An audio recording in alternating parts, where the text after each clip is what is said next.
conversatorio del uso de datos para mejorar la gestión pública, organizado por la Escuela de Gobierno y Políticas Públicas de la PUC. Soy Marilia Cruz y será un placer acompañarlos hoy día, esta tarde, donde vamos a explorar cómo el manejo de datos puede fortalecer la toma de decisiones en el sector público. Hoy nos va a acompañar Jorge Aragón como moderador de este conversatorio y también voy a hacer su presentación. Jorge es PhD en Ciencia Política por la Universidad de Florida, coordinador de la sección de Ciencia Política del Departamento de Ciencias Sociales y actualmente está encargado del área de investigación e incidencia de la Escuela de Gobierno. Más adelante habrá también un espacio para que todos puedan compartir sus preguntas, dudas con los ponentes que a continuación va a presentar Jorge.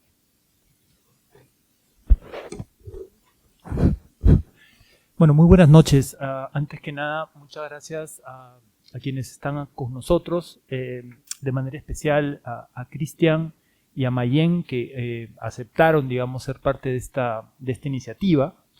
Y, en fin, en un ratito voy a presentarlos formalmente, pero solo añadir un par de comentarios sobre qué nos convoca esta noche.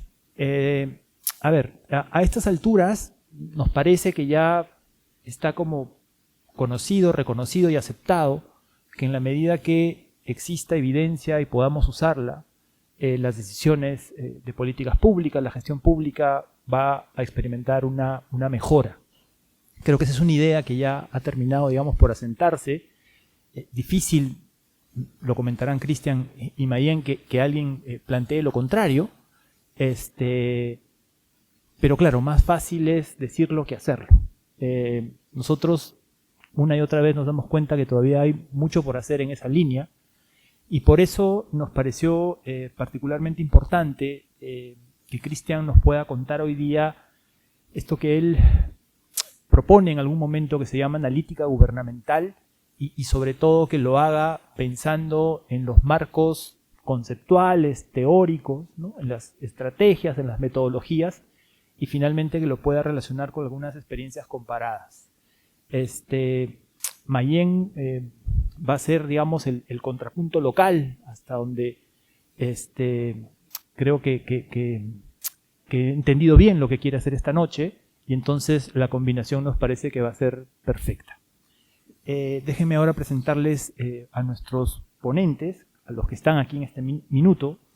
Christian Schuster es doctor en Gobierno por la London School of Economics y profesor de Gestión Pública en University College London.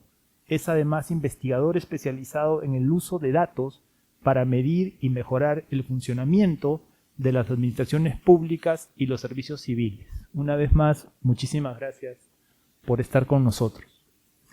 Nos acompaña también Mayen Ugarte. Mayen es abogada con una maestría en Administración Pública por The Maxwell School de la Universidad de Syracuse en Nueva York.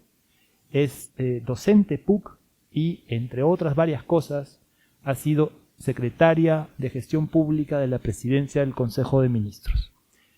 También nos acompaña Karen Espinosa.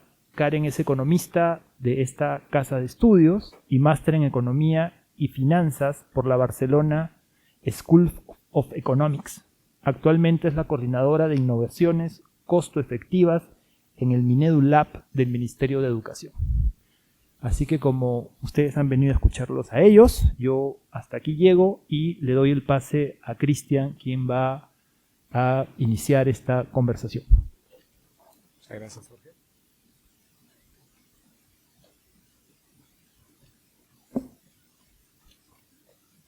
Bueno, espero que me puedan escuchar. Más o menos. ¿Puedo sacar el micrófono? Ok, yo creo que así va a ser un poco más cercano. Perdón, estoy demasiado alto para el micrófono aquí. Muchas gracias a la universidad por tenerme, Jorge, Mayen, Karen, por tomar el tiempo. Muchas gracias a todos ustedes por tomar el tiempo para este espacio de hoy. Creo que está bien. Sí. Lo que quisiera hacer en esta presentación es hablar sobre algo que he hecho con muchos gobiernos alrededor del mundo, he colaborado con muchos gobiernos alrededor del mundo, que es básicamente mi experticia principal en la investigación que es la cuestión de cómo podemos usar datos para mejorar la gestión pública. Y el contenido de esta presentación viene...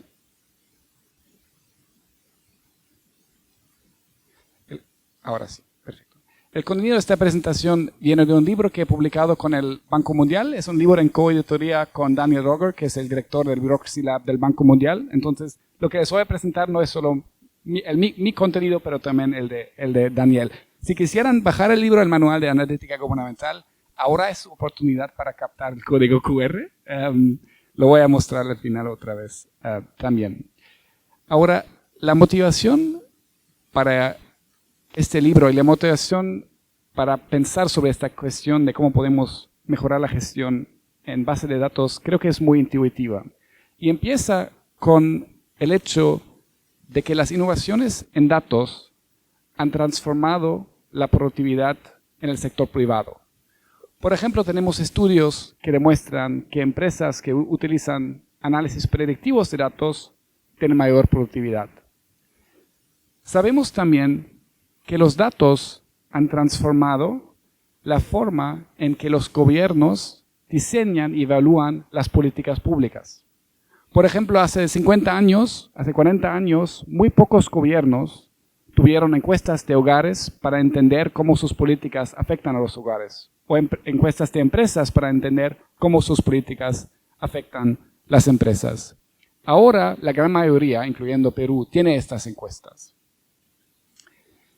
Pero no hemos visto esta misma revolución de datos en el ámbito administrativo del Estado, es decir, en el uso de datos no para el diseño de las políticas públicas, sino para la implementación de las políticas públicas o para la administración del Estado que implementa estas políticas públicas.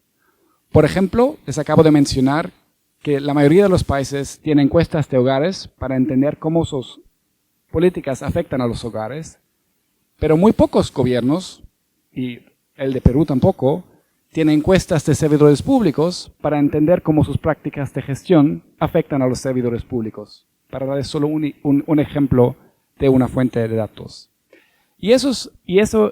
Este abordaje, este aprovechamiento de datos para mejorar la gestión es lo que llamamos en este libro la analítica gubernamental. La idea es que podemos aprovechar de datos administrativos, que podemos aprovechar de datos de encuestas para identificar qué funciona en la administración del Estado, qué no funciona tan bien y qué podemos mejorar. Ahora, para darles una idea de la importancia de este abordaje para mejorar el Estado, déjenme darles solo 2 cifras sobre 2 fuentes de datos para analizar la administración del Estado. No son las únicas fuentes, son solo 2 ejemplos de fuentes. Si usted estaría analizando los datos de contrataciones públicas de los gobiernos alrededor del mundo, usted estaría analizando el 12% del PIB mundial. Si usted estaría analizando los datos de las nóminas públicas de los gobiernos, es decir, los registros de pagos de salarios a los servidores públicos, usted estaría analizando el 10% del PIB mundial. Es decir, solo con estas 2 fuentes de datos, usted está analizando el 22% del PIB mundial. Usted puede tratar de identificar márgenes de mejora en un gasto equivalente al 22% del PIB mundial. Sin embargo, muchos gobiernos no analizan estos datos o lo hacen solo de manera muy superficial. Entonces, eso es la idea de tratar de avanzar en este tema. Ahora, usted podría decir, bueno, estamos en Perú, no tenemos estos datos, no hay manera de hacer eso. Eso típicamente no es cierto. Y no es cierto porque la mayoría de los países alrededor del mundo han digitalizado sus operaciones, han digitalizado sus registros. Es decir, históricamente, cuando un Estado hacía un pago a un servidor público, no había ningún registro electrónico, sino era algo que se hizo en papel. Entonces, no hay manera de aprovechar de eso para hacer un análisis de datos. Históricamente, cuando se hacía una declaración de impuestos, se hacía en papel. No hay manera de aprovechar de eso, o es muy difícil aprovechar de eso para un análisis de datos. Ahora, todos estos registros están digitalizados. La mayoría de los países alrededor del mundo tienen sistemas electrónicos para la gestión financiera, tienen sistemas electrónicos para declaraciones de impuestos, tienen sistemas electrónicos para las compras públicas, para las nóminas públicas, para la gestión de recursos humanos. Eso implica que todas estas operaciones estatales se registran digitalmente y se pueden aprovechar como puntos de datos. Por ejemplo, para entender por qué una entidad pública paga precios mucho más altos que otra entidad pública. O por qué una entidad pública paga salarios mucho más altos a servidores públicos con las mismas responsabilidades que otra entidad pública. O por qué una oficina regional de administración tributaria tramita las mismas declaraciones de impuestos mucho más lentamente o rápidamente que otra oficina regional. Y eso nos permite entender dónde en el Estado puedo mejorar, dónde tengo productividad, dónde no tengo productividad, dónde puedo ahorrar, dónde estoy malgastando mis fondos. Eso es la idea. Y en América Latina hay este potencial en particular porque la región a nivel mundial es pionera en la digitalización de estos registros. Eso es de otro estudio de colegas del Banco Mundial que están analizando qué tipo de registros administrativos se digitalizan en distintas partes del mundo. Y América Latina es un líder mundial en temas de registros digitales de gestión financiera, aduanas, administración tributaria, etc. Al mismo tiempo, existen estos registros para hacer análisis, pero realmente no se aprovechan, o se aprovechan muy poco. Entonces, el mismo estudio demostró que, por ejemplo, hay registros digitales de recursos humanos y los gobiernos generan descripciones en base de eso. Por ejemplo, tenemos X mujeres y X hombres en el Estado. Hay registros de adquisiciones electrónicas y hay datos descriptivos. Por ejemplo, gastamos X en compras públicas, pero no se usan para diagnósticos de gestión. Por ejemplo, no se usan para identificar dónde estamos pagando precios demasiado altos o qué son los factores que inciden que los servidores se van del Estado, por ejemplo.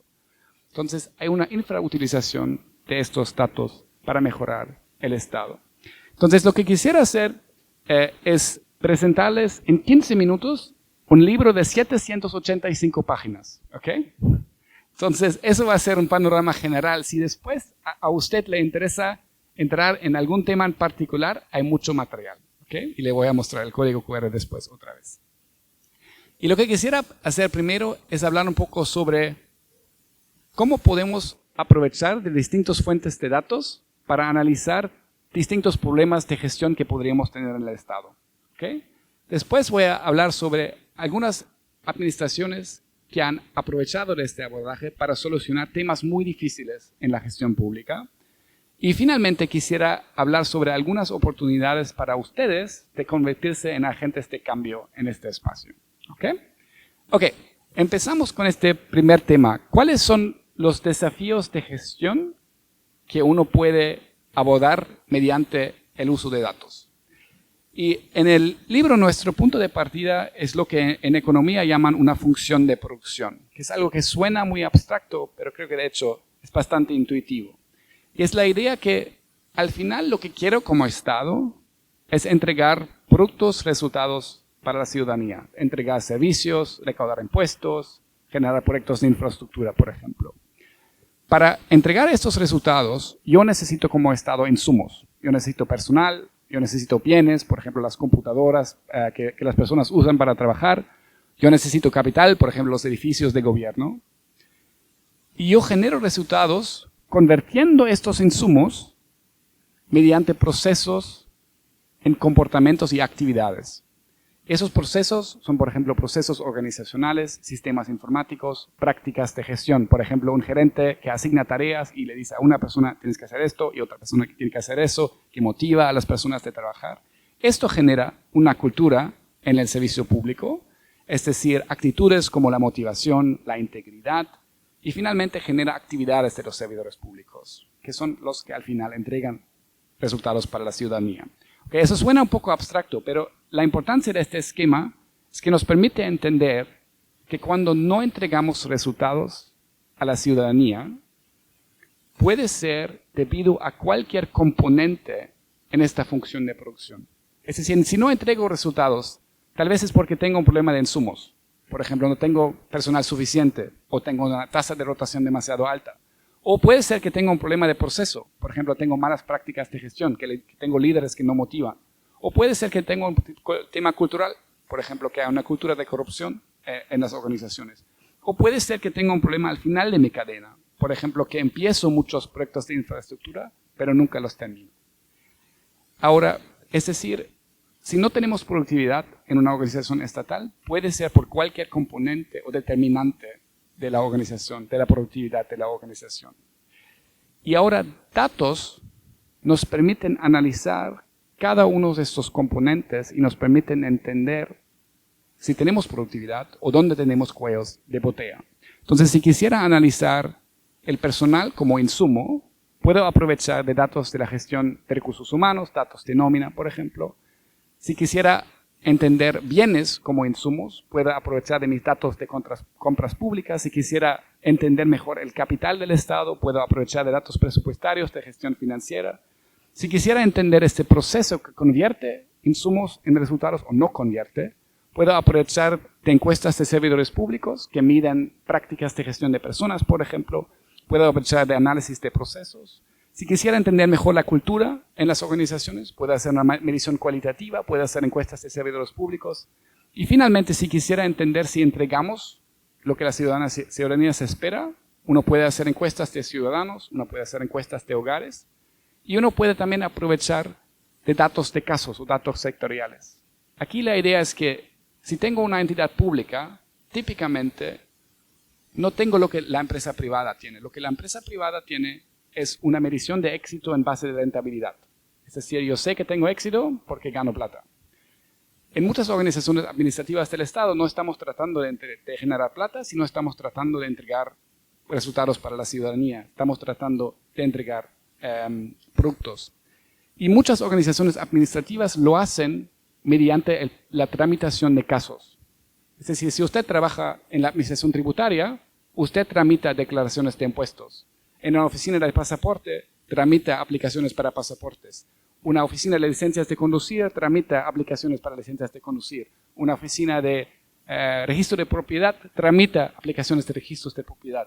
Y hay muchos otros ejemplos, y podemos aprovechar de estos registros para entender la productividad de estas organizaciones. No tenemos rentabilidad, pero tenemos estos casos para entender si, por ejemplo, ahora somos más lentos o más rápidos que el año pasado en la tramitación de estos casos. Si ahora tenemos más reclamos o menos reclamos de la ciudadanía en la tramitación de estos casos. O si una oficina regional tramita más rápidamente que otra. Eso nos permite entender si somos productivos como entidad administrativa o no.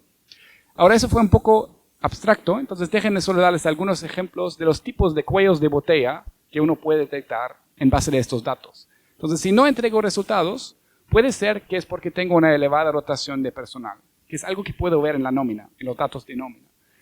O puede ser porque hay una malversación de fondos, que es algo que puedo ver en los datos presupuestales o en los datos de la gestión financiera.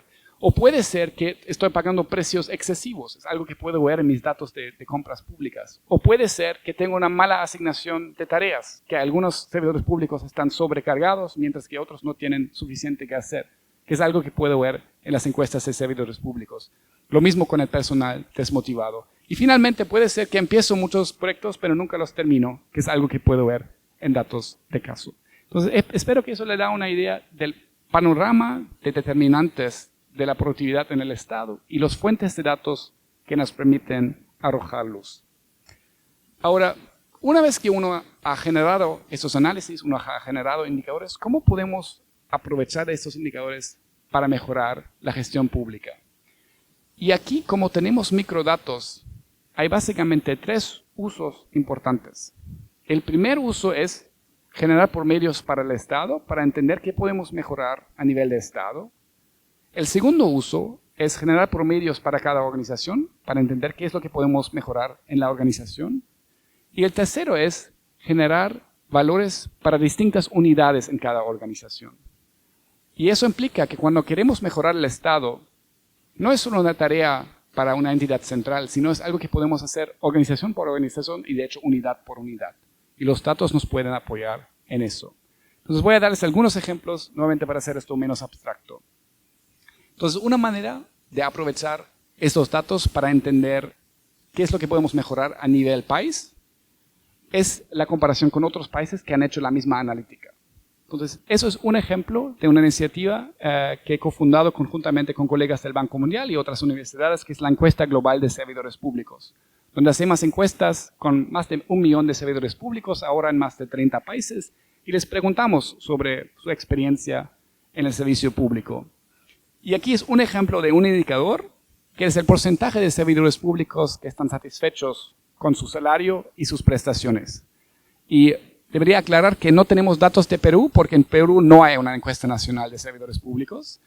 Pero lo que es muy interesante y muy importante es que cuando hacemos este tipo de análisis, hay diferencias altísimas entre países. Entonces aquí, por ejemplo, hay un país, Ghana, donde el 6% de los servidores públicos está satisfecho con su salario, y otros como Colombia, donde la mayoría de los servidores públicos está satisfecho con su salario. Incluso dentro de América Latina tenemos países como Colombia, Guatemala, Brasil, donde la mitad o más de la mitad son satisfechos con su salario.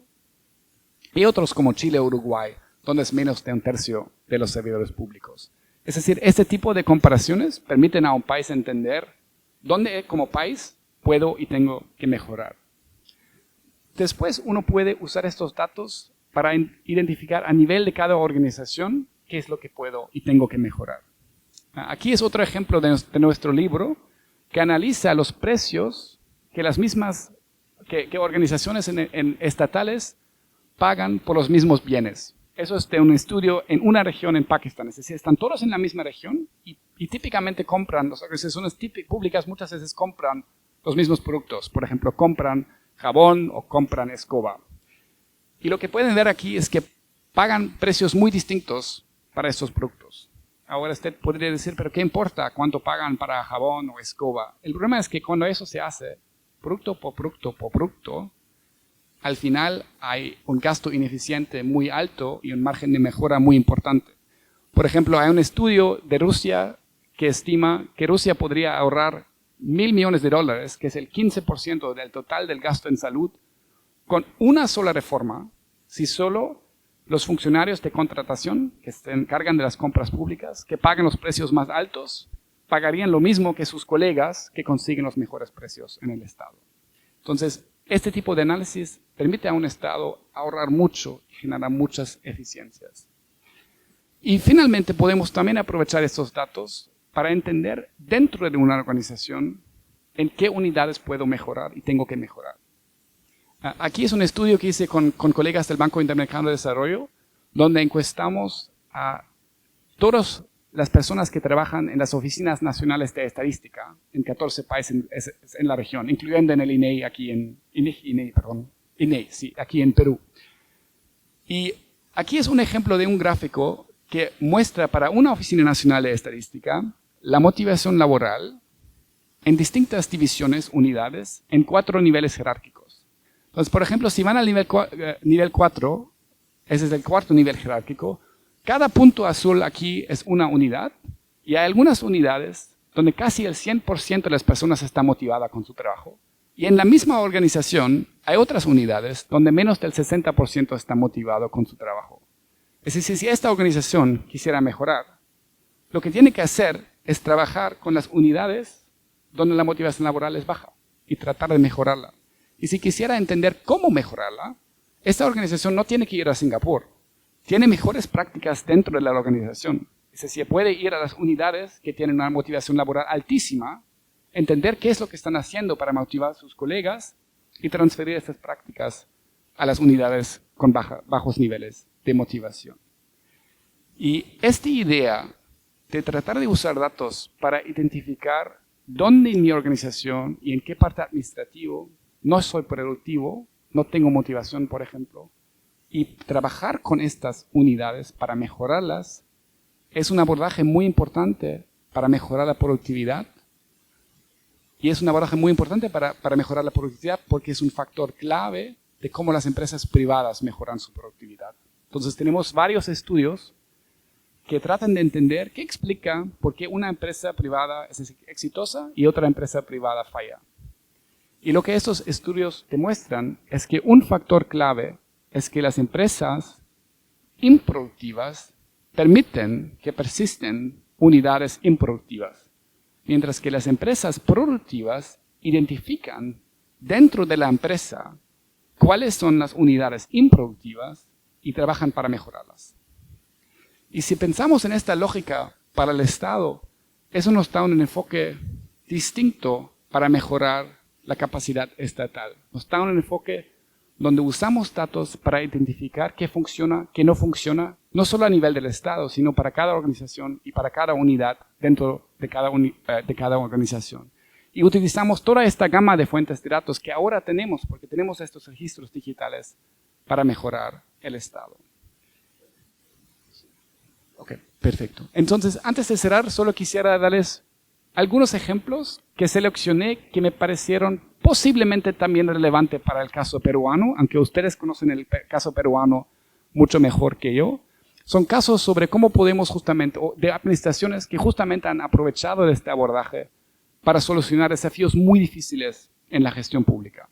Ok, primer ejemplo es la despolitización de la función pública. La idea que en un Estado el ingreso de las personas debería basarse en su mérito y no debería basarse en sus conexiones políticas o sus conexiones personales, es decir, el apoyo de amigos o de familiares. Eso es importante porque sabemos de muchos estudios que organizaciones que se gestionan en base de mérito son más efectivas. Hay menos corrupción, hay mejores servicios para la ciudadanía. Pero es un desafío en muchos países. Entonces, aquí es un ejemplo de un estudio que hicimos conjuntamente con el gobierno de Kosovo, donde hicimos una encuesta sobre este tema, donde preguntamos a los servidores públicos cómo ingresaron en el Estado. Y en esta encuesta, el 52% de los servidores nos indicó que ingresaron con conexiones personales, con apoyo de amigos o de familiares. Eso es el porcentaje que lo admitió en una encuesta. Es decir, es probable que el valor real sea más alto que eso. Y eso en su momento motivó una reforma de reclutamiento en el Estado, una nueva ley que cambió por completo el reclutamiento de un modelo muy descentralizado que dio mucha discrecionalidad a las organizaciones a un modelo centralizado de concurso y con mucho menos incidencia de estas conexiones. Otro ejemplo que creo que también es relevante aquí es el tema de la sostenibilidad fiscal. Aquí es un ejemplo de un proyecto que colegas del Banco Mundial hicieron con el gobierno de Brasil. Hace un par de años en Brasil había personas en Hacienda que tenían una preocupación sobre los futuros gastos en salarios y de pensiones. Un problema cuando manejas el Estado es que toda la gente que está trabajando contigo en algún momento se va a jubilar y tienes que pagar para estas pensiones. Eso significa que cuando reclutas a personas tienes que pensar no solo en el gasto de hoy, pero también en el gasto futuro que eso te va a generar.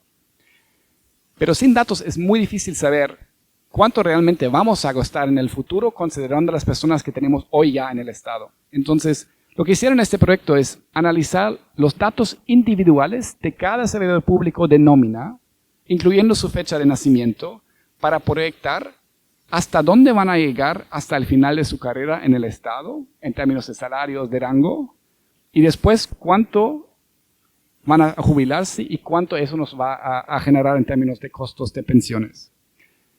Y cuando hicieron este análisis, se dieron cuenta que sin reforma Brasil tenía una bancarrota, básicamente, que es la línea azul arriba, que los gastos en salarios y pensiones serían tan altos que básicamente el Estado ya no podría financiar nada más. Entonces eso en su momento motivó e informó un debate legislativo sobre distintos escenarios que de hecho también se modelaron en base a los datos y que permitió tener un abordaje más fiscalmente sostenible, una reforma de los salarios y de pensiones. Y finalmente otro ejemplo de Brasil, que es un pionero en la región en este tema, es de la eficiencia del gasto. Y lo quisiera poner justamente para mostrar que muchas veces uno puede ahorrar mucho con indicadores bastante simples que ustedes como egresados de esta universidad podrían calcular para su organización una vez que se juntan, o los que ya están en el Estado lo podrían calcular. Este ejemplo viene del Estado de Río Grande del Sur, y ahí había gerentes que tenían la preocupación que el Estado estaba pagando precios demasiado altos para los bienes. Pero es muy difícil comprobar eso. Entonces lo que hicieron es no solo analizar sus datos de contratación para entender qué estamos pagando para distintos bienes, pero aprovecharon también que el Estado, típicamente por declaraciones tributarias, también puede entender cuánto pagan las empresas privadas para los mismos bienes. Entonces triangularon los dos para entender dónde estamos pagando mucho más que las empresas privadas para los mismos bienes. Porque muchas veces el Estado compra lo mismo que muchas empresas privadas, laptops, por ejemplo, etc. Entonces se dieron cuenta que había algunos bienes donde estaban sobrepagando mucho, y con esta analítica podrían identificar cuáles son y podrían también saber cómo podrían negociar con los proveedores, porque sabrían que esos proveedores vendieron para mucho menos con las empresas privadas. Y eso les permitió ahorrar el 13% del gasto en la contratación pública, que es un ahorro enorme. Y todo eso al final implica que tenemos más plata para entregar servicios a la ciudadanía. Entonces, quisiera concluir con algunas reflexiones sobre usted, si ya está en el gobierno o si son futuros alumnos que van a juntarse al gobierno, cómo usted aquí puede marcar la diferencia. Entonces, aprendimos que los datos son importantes para mejorar el Estado, aprendimos que es un enfoque subutilizado, sobre todo aquí también en Perú. Y una de las razones por las cuales es un enfoque subutilizado es porque muchas veces no hay capacidad técnica en el gobierno para este tipo de análisis. Parte de la culpa es con las universidades, tal vez es diferente aquí en Perú, pero definitivamente no es diferente en Inglaterra. Cuando enseñamos ciencias de datos, típicamente enseñamos ciencias de datos para políticas públicas, no para la administración pública y la gestión pública. Y eso implica que en el Estado hay poca gente que ha trabajado con este tipo de datos, sabe aprovechar de registros administrativos para temas analíticos. En muchos gobiernos no hay unidades de analítica gubernamental. Por ejemplo, Brasil lo tiene, pero ningún otro país aquí en la región. No hay trayectorias profesionales especializadas, no hay comunidades de práctica. Eso significa que esto es un espacio donde ustedes, si se capacitan, realmente pueden marcar la diferencia. Entonces, solo quisiera dejarles con dos recursos aquí para capacitarles, para convertirse en agentes de cambio. Uno es el libro, ya lo acabo de mencionar. Hay una versión inglesa para los de ustedes que son ambiciosos, que son los 785 páginas. Hay también una versión en español más comprimida, que es una bonita lectura de fin de semana. Pero quisiera también mencionar que tenemos también un curso de analítica gubernamental en línea gratis, un curso que estoy colaborando con colegas del Banco Mundial. Lo empezamos cada 3 meses, más o menos. Si les interesa, pueden inscribirse aquí con el otro código QR.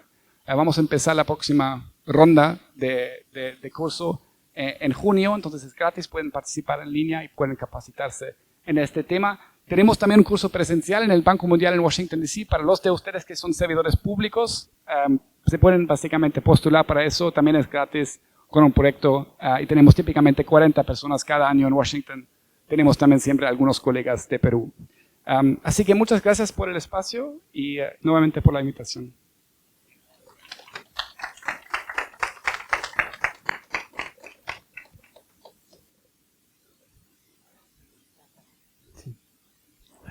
Bueno, muchísimas gracias, Cristian. Le damos el pase a Mayen.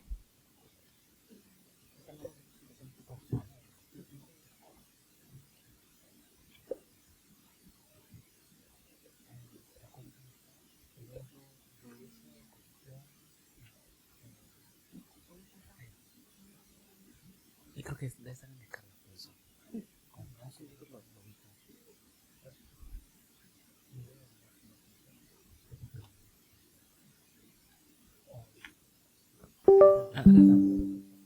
¿Ese?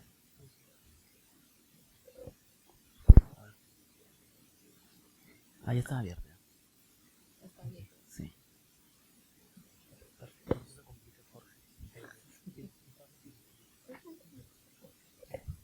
Una cosa que me paraba nomás, yo me muevo. Sí. Buenas noches con todos, con todas. A ver, difícil entrar después de una presentación tan fácilmente entendible a pesar de lo complejo que puede ser el tema, ¿no? Voy a tratar de darles un poquito el alcance de dónde hemos llegado, sin ser exhaustiva en el tema, sino con algunos ejemplos. Pero voy a traer esa incidencia en algunas cosas que creo que son nuestras barreras, ¿no? Como país. ¿Dónde estamos? Porque suena súper bien hacerlo. Y no es que a nadie se le ocurrió, pero que tenemos algunas barreras que son a veces casi infranqueables, sino realmente infranqueables, por lo menos por ahora. En términos de marco normativo, y eso señala el libro en algún momento que hay que tener un marco claro y demás, hemos hecho un montón de cosas. Si una cosa hacemos bien en el Perú, y sobre todo en los últimos 15 años, es creer que las normas cambian la realidad y llenarnos de normas. Entonces tenemos una ley que fue el origen de que podamos hoy día hablar de datos, que fue la Ley de Transparencia y Acceso a la Información, que forzó a las entidades públicas en su momento, hace ya un montón de años, ¿no?, a mostrar su información, ya que nos preocupáramos de entender qué pasaba en el Estado a través de datos, y no solamente de discursos. Pero luego hemos creado en el 17, si no me equivoco, en 2017, creamos una unidad responsable, o sea, le dimos una cara visible un poco más fuerte dentro de la presidencia del Consejo de Ministros y creamos la Secretaría de Gobierno Digital. Y a partir de ahí nos dedicamos a desarrollar un montón de normas, ¿no?, que lo que intentaban hacer era empujar una transformación del Estado o sea, haciendo gobierno digital, ¿no?, transformando el aparato público, transformando las prácticas. Y entre las cosas que hicimos fue una estrategia nacional de datos abiertos y gubernamentales que hoy día hace que tengamos un portal con mucha información. Y hace unos años, en el 2020, si no me equivoco, creamos el Centro Nacional de Datos, que está dentro de la Secretaría de Gobierno Digital, o digamos, anexa a la Secretaría, que lo que busca es empujar ahora sí el uso de esa información, ¿no?, para tratar de que toda esa información que existe avance. Ahora, Perú es uno de los primeros países que tuvo un CIAF, un sistema de administración financiera tan detallado como tenemos. Bolivia, por ejemplo, no llega al nivel de detalle. Nosotros sabemos la compra pública que se hizo en el sistema interno a los 10 minutos. Cada 10 minutos tenemos una actualización de información, ¿no? Hasta el cheque que sale, o sea, hasta el pago de transferencia, ¿no?, sale de ese sistema. Entonces, el nivel de información es tremendo. En la versión que consultamos, la actualización es menos frecuente, pero el sistema público tiene ese poder. Tenemos una central de compras públicas que también tiene mucha información. De hecho, la Contraloría misma ha sistematizado gran parte de su data y de su información y tiene unas bases de datos muy interesantes que podrían ayudar a saber dónde están los problemas frecuentes de gestión, por ejemplo, en los sistemas de agua, de gestión en las obras de transporte, o sea, y así, una serie de cosas. Sin embargo, pese a todo ese marco que tenemos, todavía no logramos algunas cosas. Voy a comenzar por mostrar un poquito todo nuestro esfuerzo a que nos ha llevado, y voy a ser bastante crítica porque yo creo que nos hemos esforzado mucho en estar en rankings y no hemos hecho el trabajo hacia adentro. Entonces, si nosotros miramos, por ejemplo, nuestra capacidad de datos abiertos, que es cuánto podemos mostrar, que supone que tenemos la información, ¿no es cierto?, detrás, vamos a ver que el Perú ha logrado puesto 61, ¿no?, en el índice del Open Data Inventory en 22-23, ¿no?, puesto 59 a nivel global, con una puntuación más o menos ahí. En la evaluación del propio Banco Mundial, ¿no?, tenemos también un puesto 68 de 115 países. Claro, cuando uno mira a los vecinos dice, estamos como a la mitad de la tabla. Pero a mí lo que me parece importante de esto es mirar nuestras categorías. ¿Dónde estamos? Marco legal e institucional, medio. Y si uno mira uno a uno todos estos índices que van apareciendo y en los cuales nos presentamos, vamos a encontrar que donde siempre tenemos un puntaje medio es en marco legal e institucional. O sea, nuevamente hicimos un montón de normas, ¿no es cierto?, pero no necesariamente hemos sido capaces de llevarlas a la práctica y de conseguir todo lo que esperábamos de ellas. Y donde siempre estamos bajos, también son en todos los rubros que tienen que ver con recursos humanos y capacidades. No solo capacidades públicas, sino capacidades también de la sociedad y del sector privado de usar esa información para exigirle cosas al Estado. Entonces, hay un problema estructural. Cuando vemos para qué usamos el Internet en el Perú, para qué nos conectamos, vamos a ver datos de OCIPTEL, que en el Perú la gran mayoría, si no es más del 70% de las personas, lo usan para ver videos, para hacer cosas que no tienen transaccionabilidad, o sea, que no hay un uso más sofisticado de el acceso. Tenemos acceso a Internet, tenemos acceso a información, pero no tenemos un uso muy sofisticado de estas herramientas. ¿Okay? Entonces, ahí hay un problema estructural que, así como nos pasa en el Perú, nos pasa en el sector público. Nuestro sector público es un fiel reflejo de lo que somos como país. Cuando nos comparamos con países de OECD, la última prueba que se hizo hace unos 3 años, 4 años debe haber sido, que es el PIAC, que es la prueba como la PISA de educación, pero para ver a las poblaciones ya adultas en el mercado laboral, nos encontramos con que en el Perú 8 de cada 10 personas es casi analfabeto digital. O sea, entramos a información, buscamos algunas cosas, pero no somos capaces de interactuar con este mundo digital, inteligencia artificial y demás. Básicamente somos usuarios de entretenimiento, ¿no? O de búsqueda de información, las generaciones más jóvenes, de pronto. Entonces, hay una barrera importante que tiene que ver con la confianza que tenemos en este mundo de lo digital, en los datos y en la información, y las capacidades que tenemos como país, pero eso se refleja en el sector público. Entonces, hay un diagnóstico sobre el ecosistema de datos abiertos en el Perú. Estoy usando datos abiertos porque esa es información que tenía disponible, que nos habla, por ejemplo, de qué cosas necesitamos. Esto es una cosa hecha en 2024, que analiza varios rankings en esto, y nos dice, miren, nuestros problemas están en, ¿hay que fortalecer el marco legal? Sí. ¿Por qué? No porque no tengamos, sino porque no compartimos. Cada institución es un feudo, y sus datos, ahora sobre pretexto de protección de datos personales, ¿no es cierto?, cada una de ellas guarda sus datos en 45 llaves y no comparte con el resto. Y mucha de esta información necesitamos compartirla o necesitamos mostrársela a alguien. Voy a poner el caso de contrataciones. Yo recuerdo 2017-18, la Perú Compras, que es la central de compras públicas, Perú Compras trataba de llegar, Perú Compras depende del Ministerio de Economía y Finanzas, trataba de llegar a la viceministra de Hacienda para convencerla de que requería unos recursos para seguir impulsando lo que llamamos los catálogos, que son, ¿no?, esta información con la cual podemos comprar, con la cual definimos los bienes, estandarizamos los bienes que el Estado compra y podemos hacer compras masivas para ahorrar, ¿no? Y tenía datos de cómo había ahorrado en aquello que existía. Sin embargo, no tenía el camino para llegar al ministerio del cual dependía, ¿no? Y cuando se dieron cuenta que había eso, la viceministra dijo, ok, vamos adelante. Cambió la viceministra y después fue, quiero tu dato. No te creo, no te doy plata, yo quiero tu dato. Si tú me das la plata, si tú me das tu dato, yo hago el trabajo. Tenemos un problema de feudos, ¿no? Hay una desconfianza entre entidades, entonces Economía quería ser quien manejar esa información para poder ellos sacar los datos cuando había otra entidad que tenía el expertise, la plataforma, ¿no?, y ya venía haciéndolos. De esos ejemplos tenemos muchísimos en el Estado.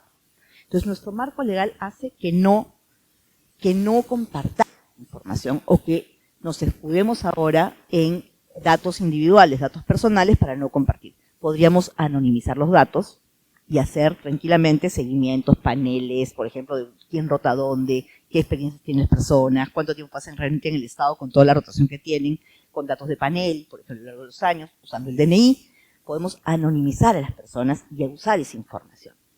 Pero el argumento es, no puedo dar porque es información personal y entonces no se usa la información ni para gestión ni para políticas públicas, para ninguna de las dos. En este caso es una política pública de recursos humanos. Tampoco es. ¿Qué más nos dice este informe? Que en términos de infraestructura no tenemos sistemas estandarizados que dificultan la gestión y la seguridad de los datos. Tenemos muchos problemas.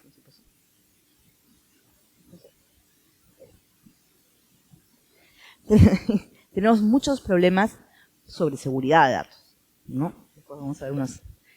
Entonces, es clave modernizar tecnología y asegurar soporte técnico de mantenimiento.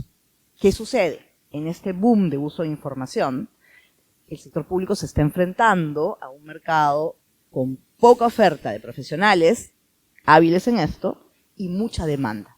Los bancos, ¿no?, los que hacen compras, o sea, venta digital, el retail, o sea, todo el mundo está usando datos, buscando gente que sepa hacer esto, pero el Estado tiene que salir a competir. No tenemos tanta gente para eso. Y el problema es que además de no tener la gente, o sea, no hay en el mercado suficiente gente, como hay poca, los precios, o sea, los salarios de estas personas se disparan. Y entonces tenemos el problema de que si queremos además manejarlos internamente, manejar toda la información internamente y con gente nuestra gente rota mucho. Si es muy bueno, rápidamente va a volar porque no tenemos flexibilidad para pagarle su valor de mercado, ¿no? Entonces, ahí hay un problema grande. Entonces, tenemos problemas de seguridad de datos y tenemos problemas de personal y tenemos problemas de marco legal que no permite compartir. Tenemos un problema de calidad en los datos. Cuando comienza la plataforma de datos abiertos, la gran resistencia de todos los que tenían que colocar sus datos era, pero yo no creo en mi dato. ¿No? Yo no sé si mi dato está tan bueno. ¿Cómo lo voy a poner abierto? Y alguien va a venir a cuestionar mi dato porque lo va a usar y lo va a analizar. Y entonces ya no puedo yo contar, ¿no?, las cosas que quiero, sabiendo que he retirado, de pronto, como pasa en algunas encuestas en trabajo, el 70% de las observaciones, o sea, ¿no?, de los casos observados, solamente con el 30 cuento la historia, porque el otro 70 tiene problemas. Y, claro, el dato aguanta un montón. O sea, la cocina del dato aguanta un montón, pero cuando yo lo pongo abierto, ya todos los demás pueden hacer la misma cocina y pueden mirarlo. Y ahí hay un problema serio, ¿no? Nuestros procesos de cómo recogemos la data, de cómo manejamos el dato, son procesos todavía precarios, por decir una manera, porque además está hecho por personas que no tienen una conciencia clara de por qué ese dato. Voy a poner pues el caso del CISCO, que es el Sistema de Identificación de Beneficiarios, ¿no? Digamos, que nos produce el SIS, el sistema, ¿no? El SIS, esta clasificación socioeconómica que permite que accedamos a servicios de salud y a una serie de servicios sociales, etc. El SIS, por ejemplo, recoge datos en todo el país a través de personas que están en las municipalidades, pero la calidad de su dato no siempre es la adecuada.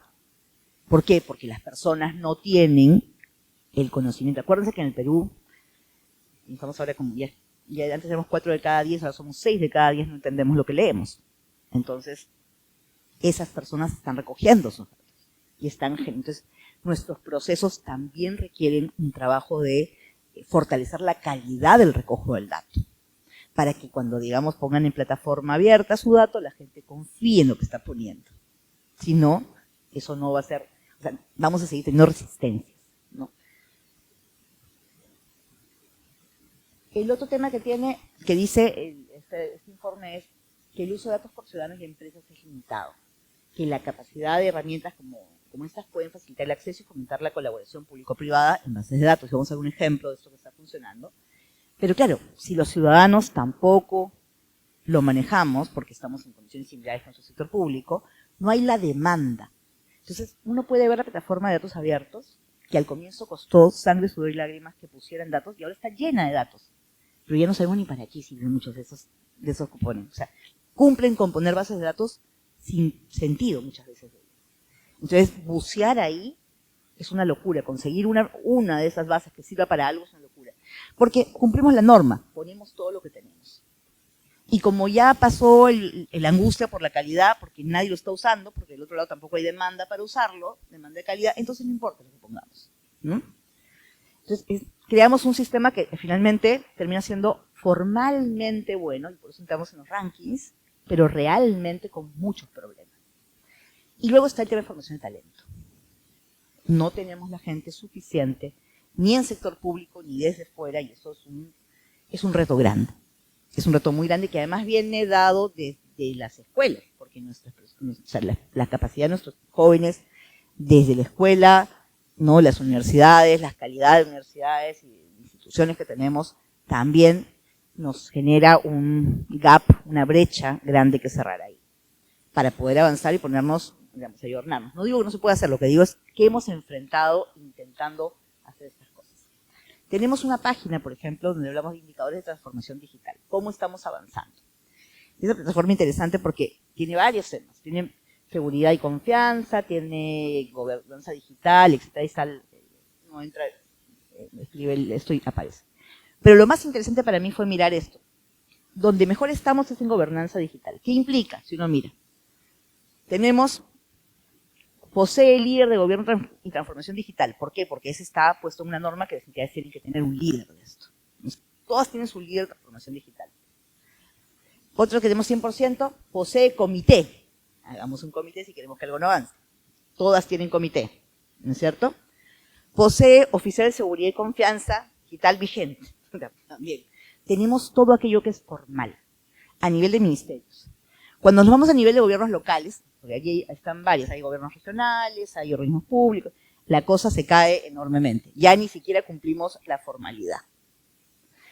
Pero en la realidad, cuando nosotros miramos otras cosas, miramos, por ejemplo, Perú, es otro dato que está ahí, es el reporte de ITU, que dice que ocupamos el puesto 5 de 33 países en ciberseguridad en América Latina, pero somos clasificados a nivel 3, que es establecimiento. ¿Qué quiere decir? Están los países que obtuvieron una puntuación general de al menos 55 sobre 100 al demostrar un compromiso con hacerlo. O sea, no al tenerlo, sino al demostrar que tienen el compromiso de hacerlo, tenemos la voluntad de hacerlo. Entonces, pero claro, somos el puesto 5 en América Latina. Pero el día siguiente aparece esto, ¿no? Desde el 2000 y pico estamos. Bancos reportan filtración de datos personales, 33 millones de datos que se perdieron. Filtran datos personales 82.000 vecinos en Miraflores. Filtran dirección, fotos y firmas de 15 millones de peruanos, ¿no? Un foro web tiene 32 millones de datos de peruanos. Esos datos que no queremos compartir, están, ¿no? Porque se pueden identificar las personas y que el Ministerio de Economía no comparte con el otro, esos datos. Esos mismos datos están ahí. Y lo que más me gusta es el último, un comunicado de RENIEC, donde RENIEC desmiente al Mininter, pero además lo va a demandar, lo va a denunciar por haber metido en Inter. O sea, ya eso es hermoso, ¿no es cierto? Ya, sí. Entonces, la pregunta es, ¿dónde está nuestro problema? ¿No tenemos datos? Sí tenemos datos. Tenemos que cerrar algunos, no sé, candados, pero tenemos que hacer como puentes para que podamos efectivamente usar esta información. Y tenemos que trabajar en tener gente que pueda analizarla y usarla. Hoy día, por ejemplo, en términos de lo que es eficiencia en las áreas, a nivel de trabajo que tiene el personal o distribución de asignaciones de tareas, en el Estado, por lo menos a nivel de ministerios y organismos del Poder Ejecutivo, que todo se reparte por mes de partes y todo tiene un informe de algún tipo, fácilmente podríamos ver cargas laborales basados en los datos que tenemos de mes de parte. Pero a nadie se le ocurre hacerlo. Y si usted pide ese dato, es como, ¿qué se le ocurrió? ¿No? ¿Por qué pide un dato así? O sea, no es natural, nuestros servidores públicos no están acostumbrados a eso. Me acuerdo, en 2017 en la PCM, comencé a pedir datos, información. ¿Cómo hacemos? ¿Cómo hacemos datos? ¿Cómo vemos quién está trabajando? ¿Cómo se está distribuyendo la carga en diferentes áreas, diferentes personas? Y vino alguien y me dijo, oye, es la primera secretaria de Gestión Pública que pide datos acá. Y dice, bueno, pero si tu función es hacer que sea más eficiente el Estado, porque para eso es la Secretaría de Gestión Pública, no para emitir informes, sino para hacer que sea más eficiente, nadie pedía datos. Desde cosas tan simples como, por ejemplo, en el PCM, lo más conocido es que se aprueban los reglamentos de organización y funciones, ¿no? Las estructuras de entidades. Y claro, la lógica era, el primero que entra en la cola, ese se atiende primero, el último, el que entra después, se atiende después. Pero de pronto, el que venía después era un artículo para cambiar, y los 8 que estaban adelante eran análisis completos. No podíamos sacar el artículo, el que era un artículo, no, esperar 8 meses, esperar que salga su análisis, porque artículo, una frase, ¿cierto? Pero esperar 8 meses porque era en orden de llegada. ¿Qué se hizo? Se analizó, se tipificó el tipo de entrada, se analizó y se dio procesos diferenciados. Y tiempos diferenciados para responder también. Y eso ordena la casa, ordena el trabajo de la gente. Y además te das cuenta que si vos un nivel de complejidad le das al funcionario más caro o al servidor más junior la tarea. Entonces, esas cosas no estamos acostumbrados a hacer. Si tenemos una carga laboral muy grande, no hacemos curvas de desempeño, no curvas de carga laboral, ¿no? Entonces, no, lo que hacemos es contratamos a alguien más. Entonces, no tenemos ese perfil, ese chip en la cabeza de trabajar de esa manera como trabajaría. ¿Dónde sí hay eso, por ejemplo? ¿Dónde sí lo he visto? En los MAC, los Centros de Atención al Ciudadano, que fueron montados a imagen y semejanza de los centros de atención privados.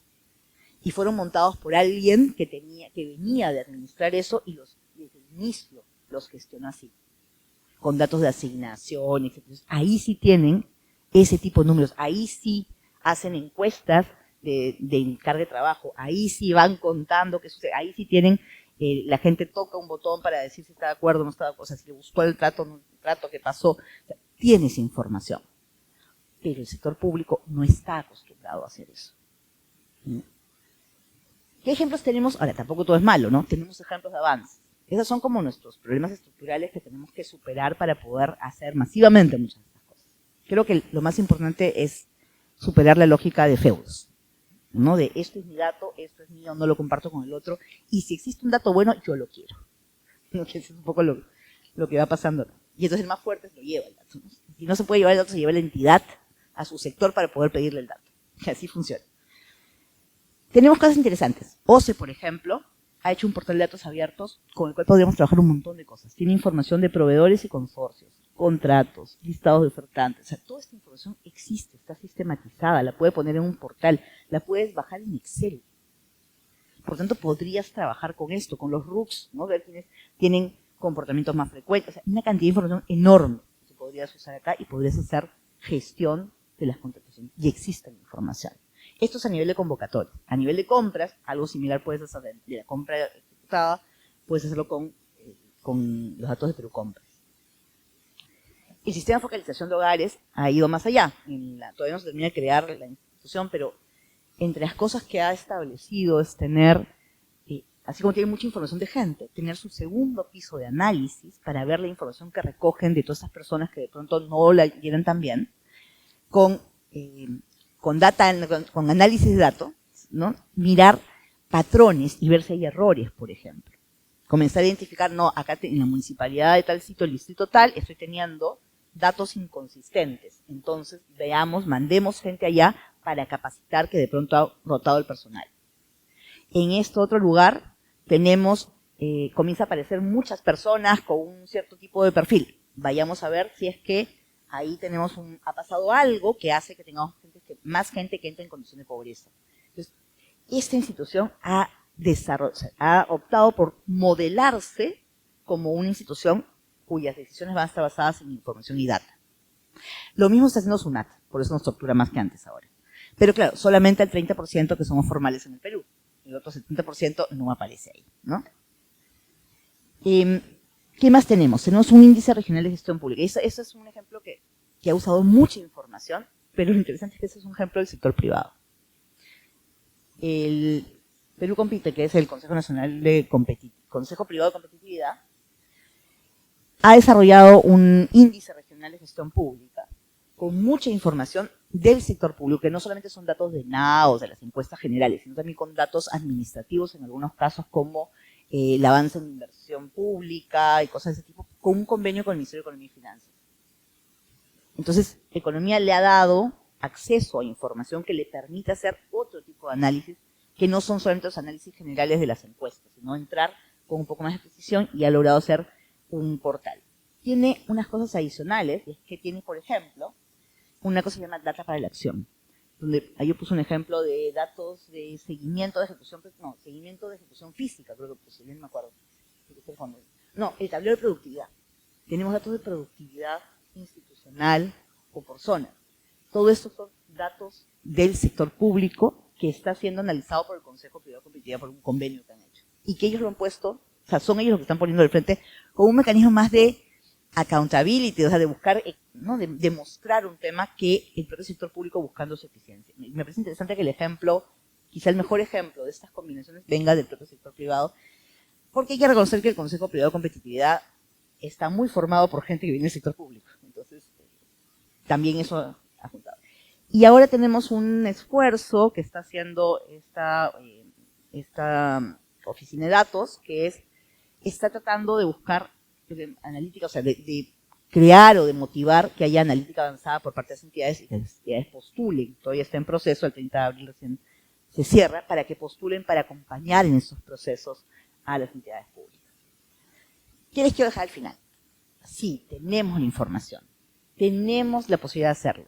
Lo que no tenemos es la gente y no tenemos los liderazgos suficientemente enraizados en el sector público para asegurarnos que podemos superar esas barreras, que ni siquiera a veces esas barreras son barreras reales, simplemente es no te doy, si te doy, es mío, no te quiero dar, ¿no? Yo dudo de ti, desconfiamos de todos, desconfiamos del otro para que use el dato.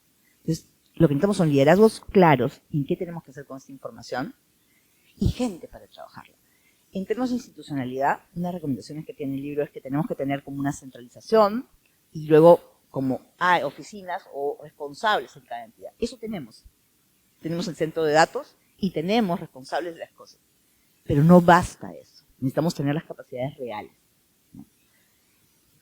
Y eso.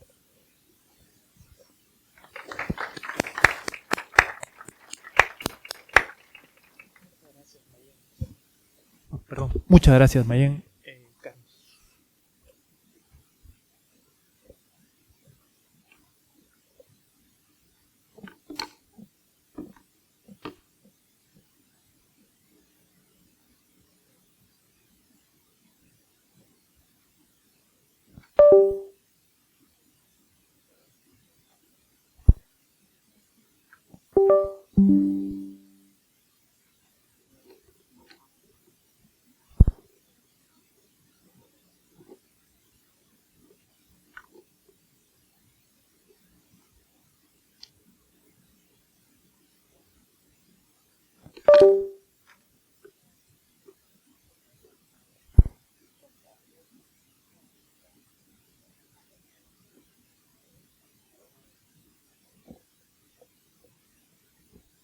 Hola, ¿sí? ¿Se escucha? Buenas noches con todos. Muchas gracias por la invitación. Mi nombre es Karen Espinosa. Yo soy coordinadora del Minedulab, que es el Laboratorio de Innovación Costo Efectiva para la Política Educativa del Ministerio de Educación. Hoy día voy a representar al laboratorio, contarles un poco nuestra experiencia, pero en el marco de la conferencia que tenemos hoy día también voy a representar a un arduo usuario de los datos que genera el gobierno y por qué nuestra entidad, o bueno, mi herramienta, el Minedulab, sobrevive en una entidad que ha sufrido a lo largo del tiempo tantos cambios de gestión, limitaciones presupuestales, barreras administrativas y una serie de cuestiones que justo ahora Mayen nos hacía recordar. Y también resonando un poco con esta poca utilización o subutilización de los datos que una entidad pública como el Ministerio de Educación y como seguramente muchos otros ministerios puede generar. Entonces, hoy quiero contarles más sobre el Minedulab, pero con la mirada de cómo nosotros podemos aprovechar los datos para mejorar la gestión pública, para mejorar el diseño y la evaluación de las políticas, pero sobre todo para lograr esas eficiencias en la cadena de producción que tanto necesita el gobierno y los recursos públicos. Bien, entonces hoy voy a primero contarles cómo funciona el Minedulab. Creo que es importante entender su lógica de trabajo y toda la explotación de datos que se hace dentro del Ministerio de Educación. Y luego, para aterrizar un poco la idea y que no quede de forma abstracta, quisiera lograr presentarles un proyecto de innovación bastante antiguo, pero creo que muestra bien cuál es la potencia de poder aprovechar los datos de la administración pública y finalmente algunas reflexiones sobre estos dos puntos. Bien, empezando con el Minedulab, nosotros somos una herramienta dentro del Ministerio de Educación cuyo fin principal es la innovación, ¿no? Nosotros entendemos la innovación como la mejora de un producto o de un proceso dentro de la cadena de valor de una intervención educativa, ¿no? Las intervenciones educativas son estos brazos operativos del gobierno para mejorar o lograr las metas institucionales, en el caso del Ministerio de Educación, la calidad de los aprendizajes y todo el entorno, el ecosistema que se desarrolla alrededor de la escuela. Nosotros queremos fortalecer estas intervenciones para que logren el objetivo que se están trazando y lo hacemos mediante dos pilares fundamentales metodológicos. El primero es fortalecer el diseño desde un enfoque de innovación abierta. Y para entender este enfoque nosotros tenemos que posicionarnos en un espacio en el que diversos actores del ecosistema educativo pueden lanzar ideas nuevas, innovadoras, frescas, al típico quehacer del sector público para solucionar un problema. Y esta mirada que nos lleva a traer a un mismo espacio a diversos profesionales con diversos perfiles, normalmente nos ayuda a generar una solución costo efectiva para un problema que tradicionalmente no podríamos resolver solos. Y lo último, el segundo pilar, es la ejecución de evaluaciones de impacto.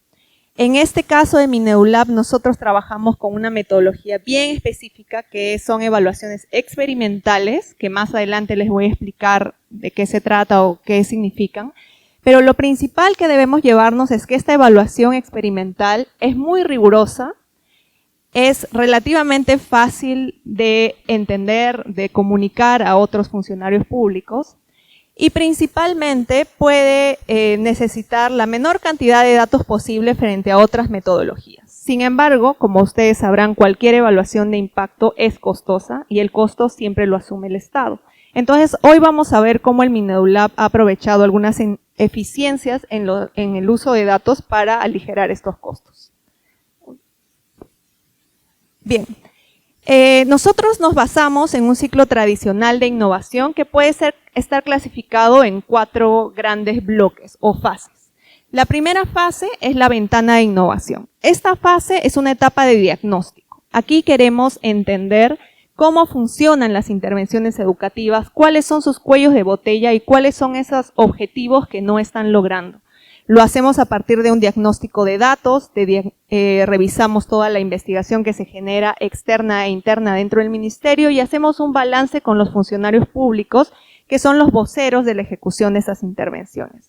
Luego de hacer este proceso, convocamos a los académicos nacionales, internacionales que quieran sumarse a estos retos y a eso le llamamos una ventana de innovación, donde ambos equipos, tanto los funcionarios como los académicos, pueden presentar un diseño de una innovación o una nueva intervención. Luego pasamos a una etapa de co-creación, porque sabemos que de manera externa un académico puede traer ideas brillantes, ideas innovadoras, de vanguardia, pero cuando lo queremos instalar en la política pública o en las intervenciones educativas tenemos bastantes restricciones operativas, normativas, y también de contextualización, porque muchas ideas a nivel internacional pueden funcionar perfectas, pero cuando llegamos al contexto peruano, la situación puede ser totalmente distinta y se requieren muchísimos ajustes, y qué mejor que trabajar con funcionarios públicos que están en el día a día de la implementación de las acciones del sector educativo. Luego, una vez que tenemos la idea ajustada, la idea basada en evidencia, sustentada con un buen diagnóstico de datos contextualizados, pasamos a una etapa de evaluación de impacto. Esto implica que nosotros despleguemos la intervención en un formato de piloto. Es decir, no vamos a ir a campo masivamente con una intervención a gran escala, sino vamos a trabajar en un espacio controlado, pero en campo, para verificar que nuestra idea está cumpliendo el objetivo para el cual ha sido diseñada. Y el resultado lo vamos a medir con esta metodología de evaluación experimental.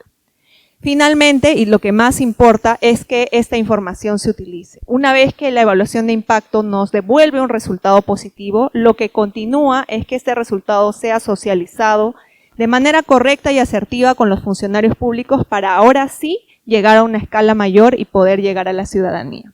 Entonces, este es nuestro ciclo de innovación y yo quiero contarles un poco sobre el Ministerio de Educación y qué sinergias tiene con el MINEDULAB para poder lograr este ciclo de innovación con un presupuesto mínimo y aprovechando todos los recursos que el Estado ya invierte, incluso si no existiría el MINEDULAB.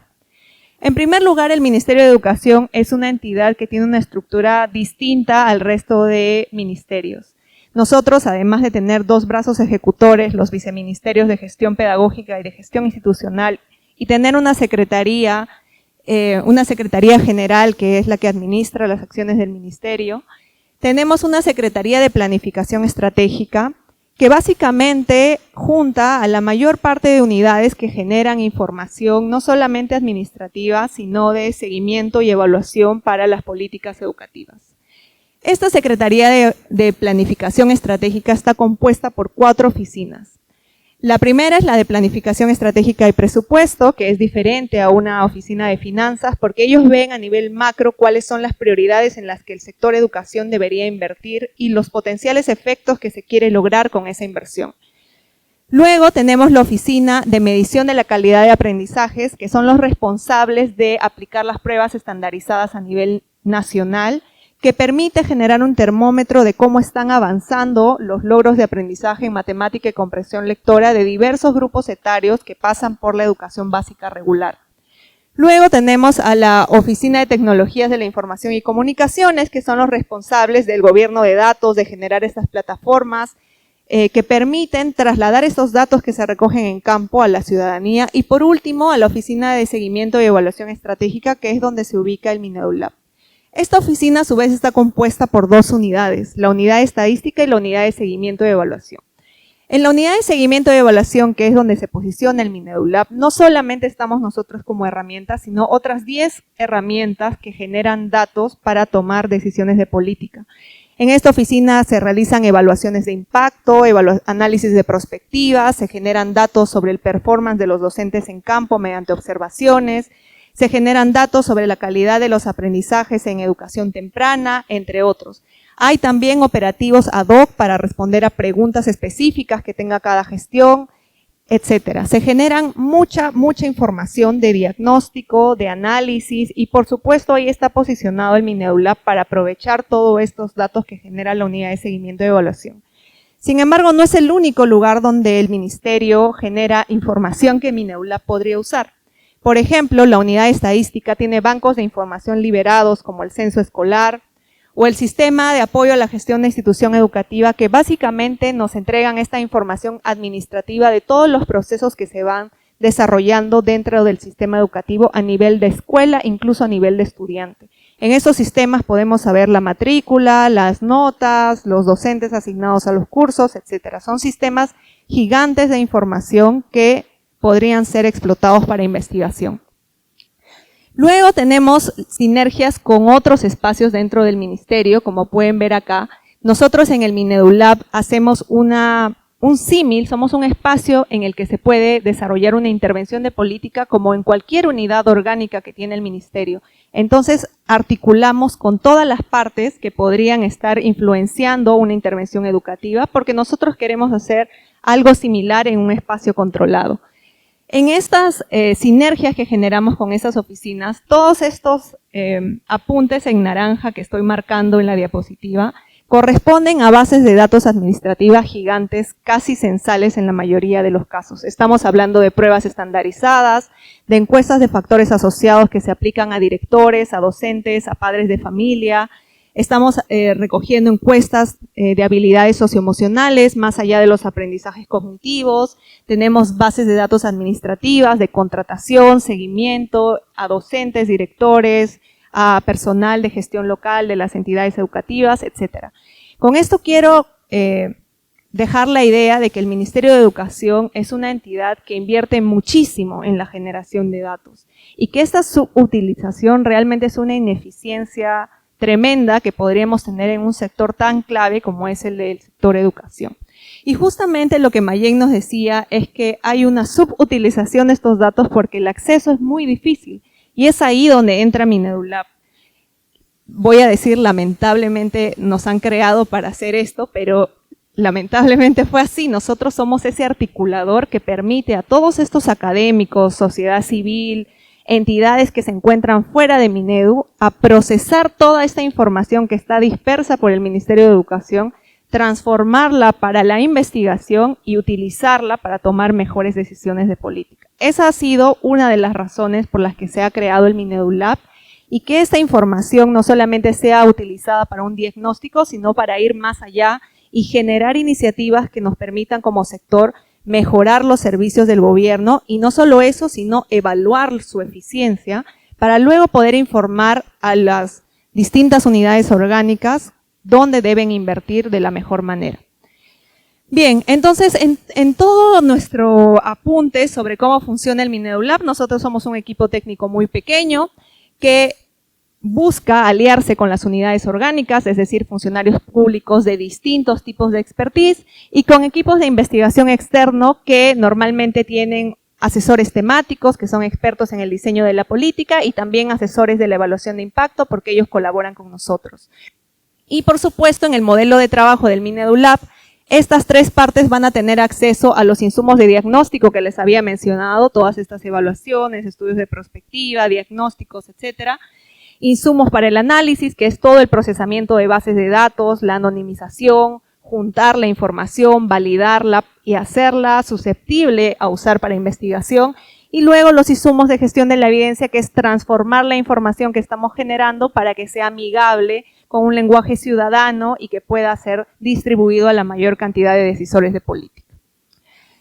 Entonces, ¿cómo llevamos esto a la práctica? Nosotros tenemos un proyecto bastante antiguo, pero lo he tomado porque ha logrado cumplir todo el ciclo de política que un proyecto de Mineducap espera lograr. Ese no es el ciclo que cumplen todos los proyectos, como bien sabrán los que trabajan en innovación. Nosotros estamos muy dispuestos a fallar y también a informarle al Estado de que ese camino no se debe seguir. Pero en este caso no fallamos y esta es una de las intervenciones más exitosas que hemos desarrollado, de hecho una de las primeras en la creación del lab. Entonces empecemos con nuestro ciclo tradicional de definición de problemática. Una de las inversiones más grandes que realiza el Ministerio de Educación son las pruebas estandarizadas, ¿no? Cada año se realizan evaluaciones censales o muestrales a estudiantes a nivel nacional. Entran todas las escuelas que tengan más de 5 estudiantes, esto implica una cobertura gigante y una inversión muy grande. Lo que nos decía esta encuesta, estas evaluaciones en el 2015 es que solo el 15% de nuestros estudiantes lograban un nivel satisfactorio en las habilidades matemáticas y solo un 10% de nuestros estudiantes lograban un nivel satisfactorio en la comprensión lectora.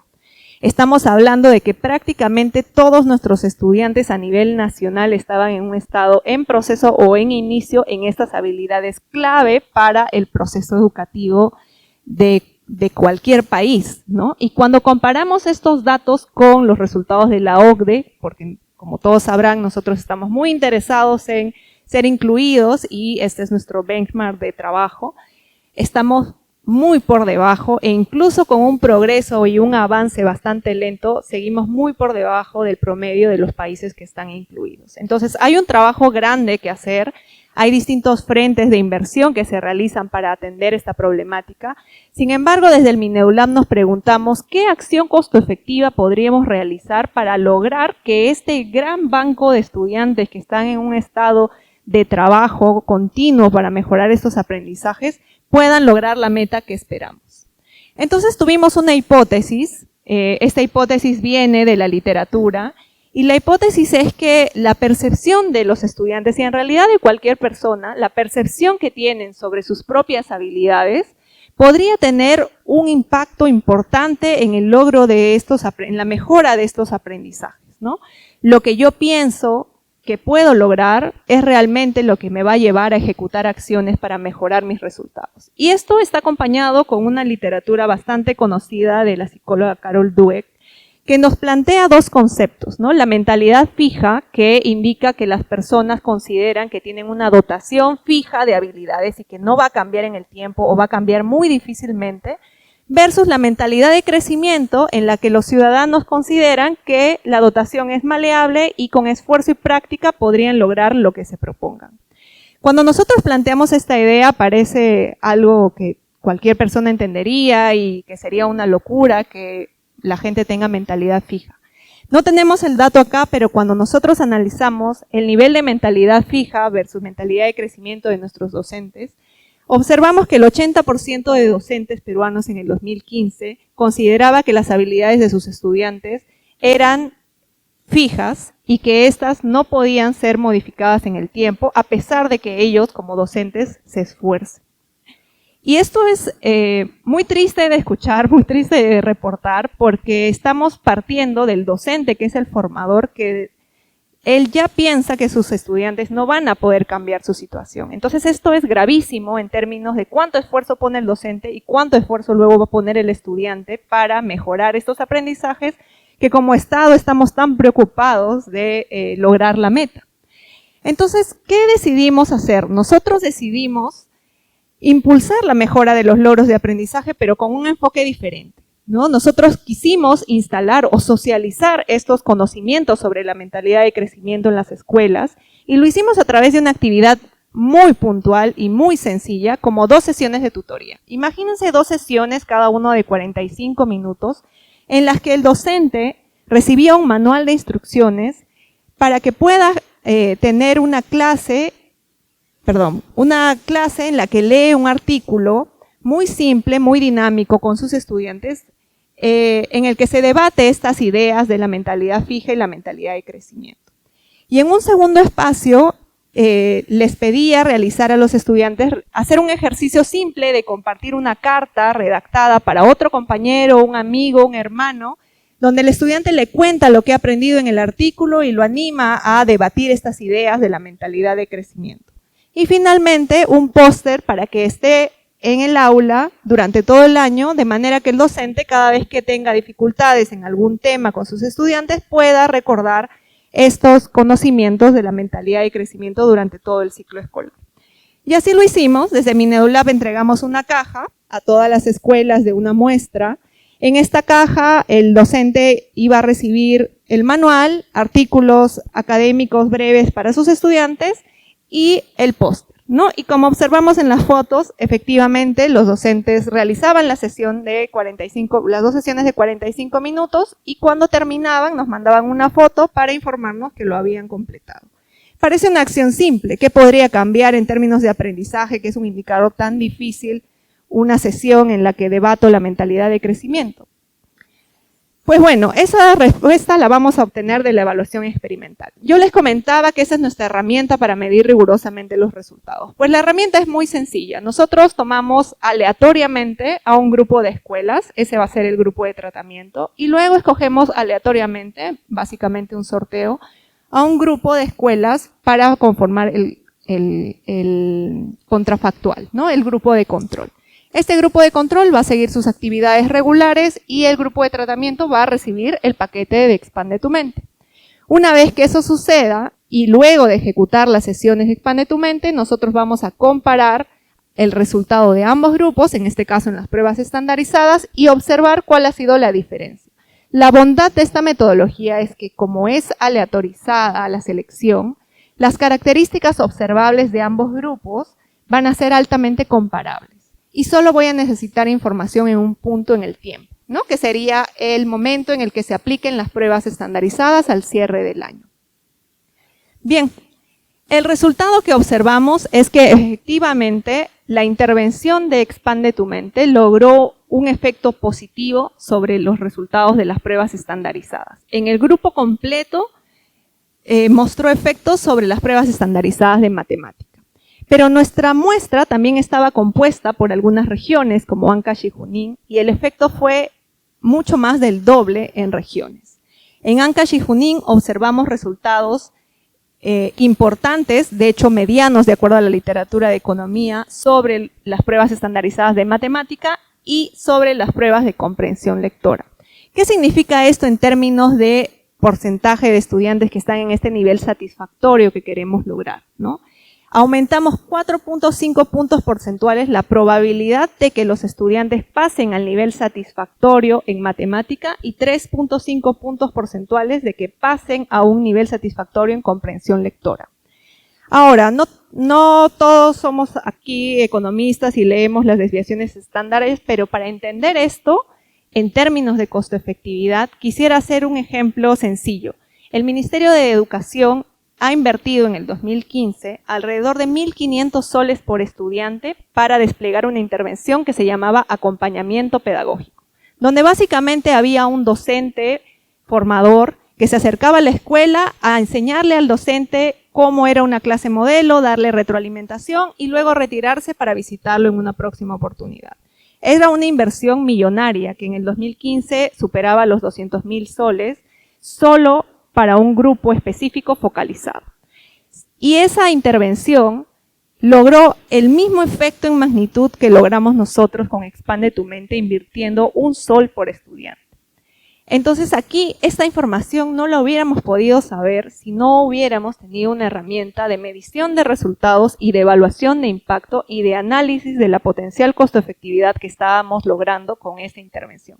Que para nada estoy diciendo que el acompañamiento pedagógico no debió suceder, pero hay otras alternativas costo-efectivas que pueden aún nutrir más este proceso y lograr cubrir esta brecha enorme que tenemos que cubrir con nuestros aprendizajes.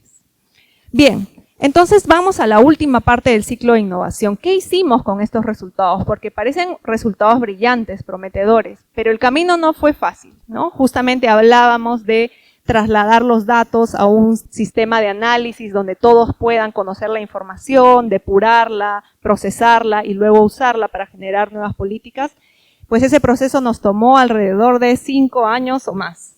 Recién en el 2020 nosotros logramos tener un espacio en Aprendo en Casa, como sabrán en la pandemia, para que las herramientas de Expande tu Mente puedan ser difundidas a nivel nacional. Estamos hablando 5 años luego de haber generado la información. Y recién este año, entre el año pasado y este año, hemos logrado que Expande tu Mente entre en una norma técnica para que sea una acción sugerida con carácter, digamos que más contundente, vinculante, para que las escuelas puedan utilizar la herramienta, sobre todo en aquellos espacios de refuerzo escolar, que es donde los estudiantes necesitan avanzar más en términos de sus aprendizajes.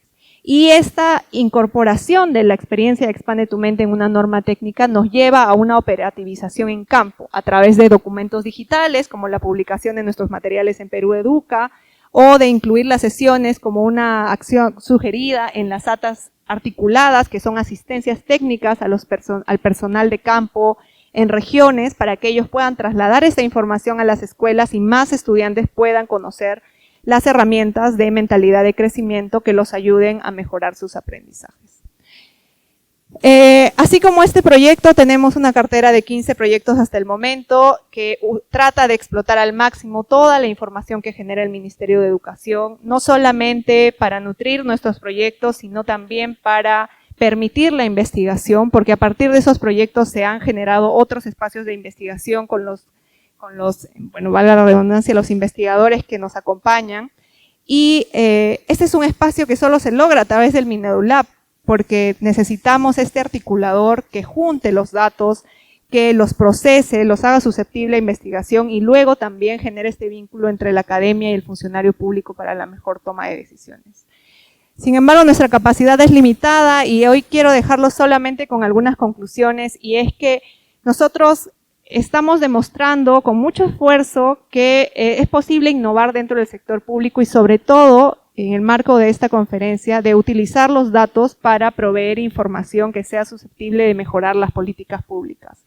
Nosotros apostamos por un proceso de co-creación, no solamente porque eso nos dé un enfoque más riguroso de convocar a investigadores nacionales e internacionales, sino porque creemos realmente que toda la ciudadanía puede estar involucrada en la mejora de la gestión pública y del diseño de las intervenciones que necesitamos.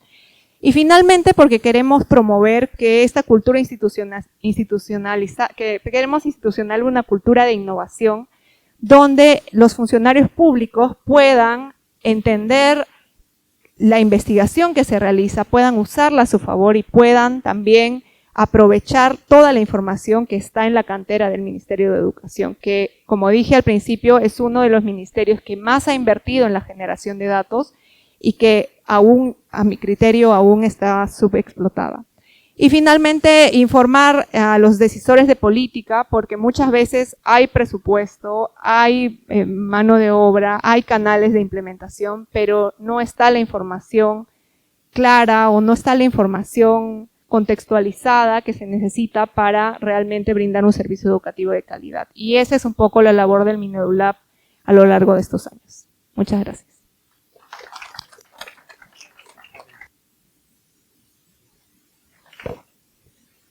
Muchísimas gracias, Karen.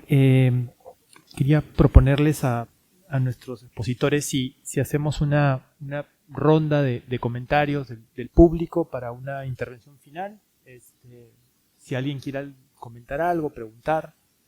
Yo tengo algo, pero mejor al final. No es obligatorio. Si hemos quedado, digamos, por lo menos ya hay una persona, 2 personas, ya hagamos con 2 comentarios. Este es el señor de corbata y el señor que está al extremo. Y hay una persona al fondo.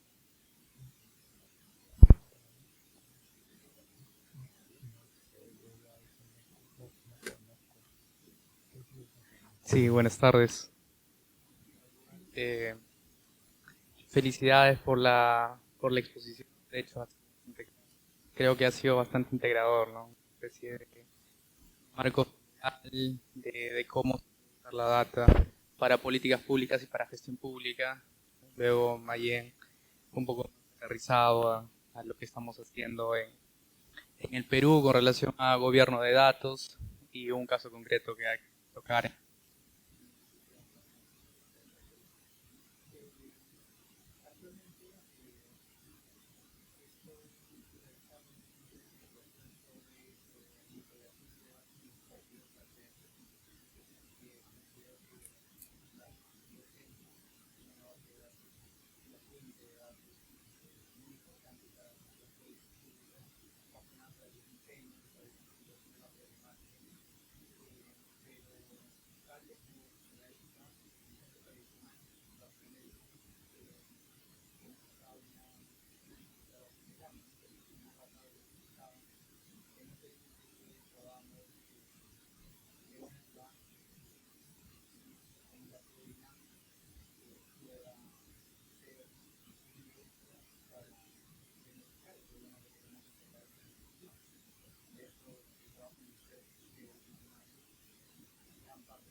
Decís en ese comentario, es que no tenemos data de homicidios, ¿no? La data de homicidios que tenemos es del SINADEF, y esta data de SINADEF solamente registra un tema bastante específico con relación a las muertes que se registran en hospitales, pero que no disgrega bien cuál fue una muerte vinculada a un delito como tal, ¿no? Entonces, actualmente pues tenemos se creó el CEIC con relación a eso, pero de igual manera, o sea, había multiplicidad de dificultades para registrar esa data de criminalidad, y gran parte de la problemática que se genera con relación a la ola delincuencial que tenemos es prácticamente porque no problemática, ¿no? Pero volviendo a la idea inicial, más que nada la pregunta sería enfocada a si es posible integrar, actualmente hay un proyecto incluso de San Miguel, creo que de Smart City, de hecho gran parte de la generación cree que tenga de organismos municipales, locales,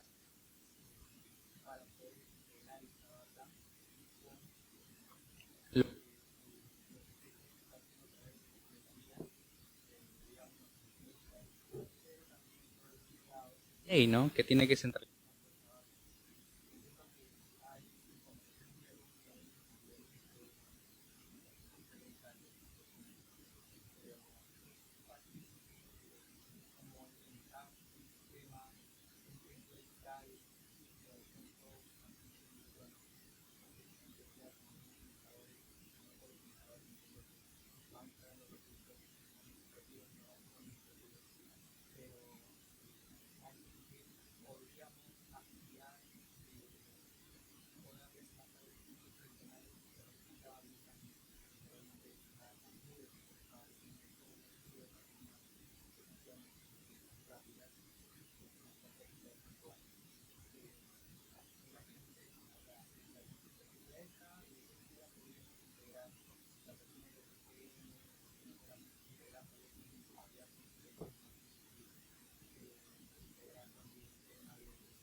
Datos pues vayan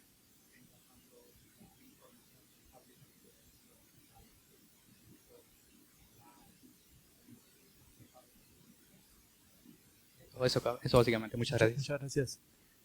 El señor que está justo en la misma, y después había una pregunta al fondo, y con eso ya creo que... Buenas noches, muchas gracias por la invitación y por la oportunidad. Mi consulta, bueno, un comentario que me gustaría también que puedan brindar información de acuerdo a su experiencia. Bueno, en el sector público, tal como comentaban, el tema de compartir información o de que haya proyectos continuos, ¿no? de gestión de datos y utilización de las nuevas tecnologías. Hoy en día todo lo que es inteligencia de negocios, inteligencia artificial, ¿no? Y hace poco recuerdo que vi una noticia de la ATU, ¿no? Que no sacaba los buses del Metropolitano porque no llegaba una hoja en Excel a un correo, ¿no? Eso es como que, digamos, también he tenido la experiencia de trabajar en el sector público y muchos de la información se comparte mediante correos, ¿no? Y bueno, el tema es que la consulta es que, bueno, el hecho de querer innovar y tener estos equipos de analítica de datos, de evaluación, etcétera, bueno, generalmente sí hay profesionales, ¿no? Hay líderes, hay especialistas. Hoy en día hay más que, bueno, hoy en día está siendo más atractivo irse al sector privado, pero sucede porque en el sector público muchas veces esos equipos se forman pero se desintegran, ¿no?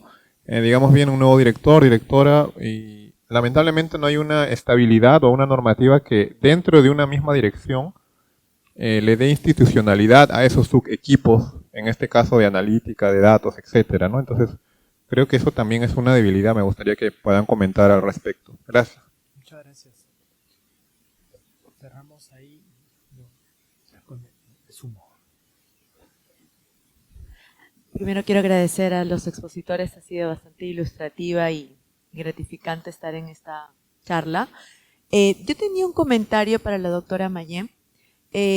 Usted hablaba de uno de los factores y corríjame en todo caso si entendí mal al respecto, pero que probablemente uno de los indicadores de que no se, que el Estado tal vez no promueva esta data científica, tiene mucho que ver con que la población en su mayoría acceda a la Internet para temas de entretenimiento y no de bases de propiamente temas del Estado. Entiendo que tal vez puede ser un error mío, o en todo caso me gustaría que pueda reforzar esa idea.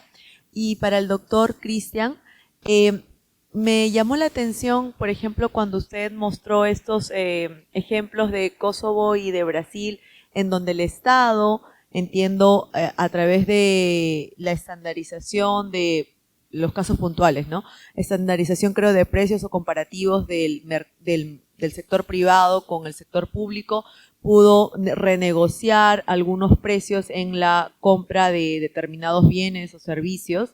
Y yo y a raíz de lo que también han comentado ambas expositoras respecto a que realmente en América Latina, y usted también lo enfatizó, fuimos pioneros en el tema de tal vez poner en visibilidad o ejecutar portales de transparencia y en general mecanismos que puedan permitir a la ciudadanía en general acceder a información netamente pública, ¿no? Y me pongo a pensar que dos cosas, ¿no?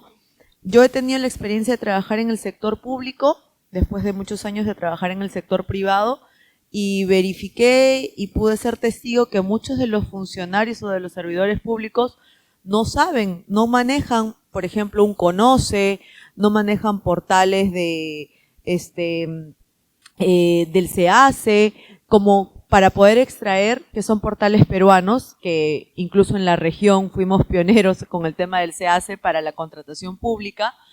Entonces yo me pongo a pensar si realmente más bien la agenda política para poner como prioritario o como una necesidad pública para evidentemente ser un Estado más eficiente, mejorar, implementar muchos más mecanismos de esta base de datos importante para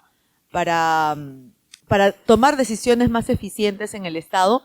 Si esto no tiene, y en América Latina ya me pongo a pensar, si esto no tiene que ver con un tema que usted hablaba, que era cultural, que a veces muchos de los gobiernos no tienen la cultura de la transparencia o invertir en estos casos por un tema de corrupción, porque evidentemente lo visible hace que los académicos y los que tal vez sí podemos advertir de ciertas irregularidades o temas de compras públicas y de los grandes proyectos de infraestructura adolezcan justamente de estos temas de corrupción y que tal vez ese sea el factor que en América Latina es reincidente para que, a pesar de que tengamos los mecanismos o recursos o estemos implementando estos portales de transparencia, realmente esta base de datos no la usemos para hacer más eficiente al Estado, ¿no? Entonces, eran mis comentarios. Gracias.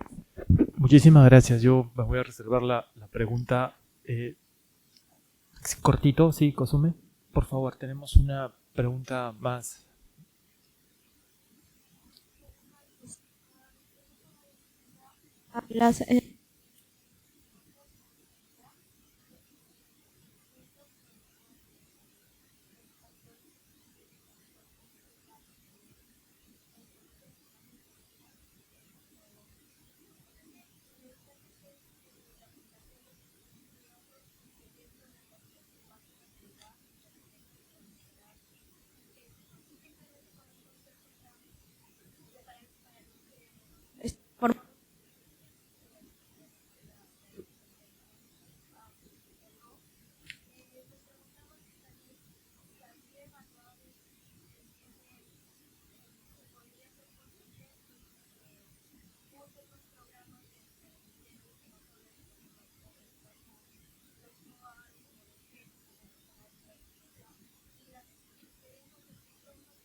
Muchísimas gracias. Bueno, la idea es ahora darle unos minutos a nuestros expositores para que puedan hacer un comentario final. Podemos comenzar con Cristian. ¿Te parece, Cristian? Es un comentario corto, una reacción. Perfecto. Muchas gracias. Entonces, quisiera muy brevemente hablar sobre... Creo que es un aprendizaje importante en el contraste de las presentaciones de Mayen y Karen, si me permiten. Mayen nos habló de las barreras para el uso de datos para mejorar la administración pública. Habló sobre FOIDOS, habló sobre la dificultad de tener personal capacitado en este ámbito, que no se va al sector privado, que muchas veces paga mejor, que son barreras que no son únicas a Perú, sino son barreras que muchos países tienen. Entonces, si nos hubiéramos quedado ahí, creo que estaríamos bien deprimidos. Y después tuvimos la presentación de Karen, que nos mostró que se pueden superar estas barreras y que es posible hacer este tipo de trabajo aquí en Perú. Pero obviamente, para superar estas barreras, lo que se necesita es liderazgo político. Y lo que se necesita es una priorización de este tema en la agenda gubernamental. En este caso, en el Mineduc, en algún momento se decidió que eso es importante para nosotros, es algo que queremos hacer, entonces vamos a superar estas barreras. Por ejemplo, me impresionó que el laboratorio puede acceder a todas esas fuentes de datos dentro de la organización, ya no hay FOIDOS, pueden acceder a todo. Entonces, se pueden superar estas barreras, y los países que han avanzado en este tema no superan estas barreras solo para una organización, sino tratan de superarlos de manera transversal, pero los priorizan de manera transversal. Por ejemplo, en el gobierno de Reino Unido había una decisión que en 2030 el 10% de las personas que trabajan en el servicio civil son especialistas, sea en ciencias de datos, sea en TI. El 10% de las personas, de los servidores públicos, o sea, en el servicio civil del Reino Unido, van a ser en estas dos especializaciones. Es decir, hay una inversión masiva en este tema, con el reconocimiento, que sin esta inversión no vamos a captar este talento. Y sin esta inversión no vamos a estar pioneros en este ámbito, no vamos a poder mejorar nuestra productividad, porque todos estos temas de datos, de inteligencia artificial, de digitalización, es un tema que ahora podemos aprovechar, pero lo podemos aprovechar 10 veces más en 10 años, en 15 años, porque está avanzando en cada año las posibilidades que tenemos. Entonces, solo quisiera básicamente cerrar con este tema, que es posible priorizar esto en Perú, lo vimos con Karen, pero obviamente, idealmente, en algún momento, algún gobierno decide de priorizarlo más transversalmente, y espero que muchos estudiantes de la Universidad Católica van a estar muy preparados como científicos de datos y van a poder contribuir. Muy brevemente, había una pregunta sobre el tema de que no queremos analizar estos datos porque no nos conviene políticamente, porque queremos tener la corrupción y no queremos transparentar el hecho de que cuando hacemos este análisis se detecta. Yo creo que eso para muchos análisis de datos es correcto, es decir, políticamente siempre habrá algunas analíticas que son difíciles de hacer porque no les conviene a los políticos. Pero en cada organización hay también mucha ineficiencia que es puramente ineficiencia no políticamente deseada, sino es básicamente una pérdida de recursos. Y ahorrar en estos asuntos suele ser políticamente aceptable porque permite a las organizaciones tener más recursos para otros fines políticos. Entonces, en cada organización hay espacio para usar esto para la mejora. Muchas gracias.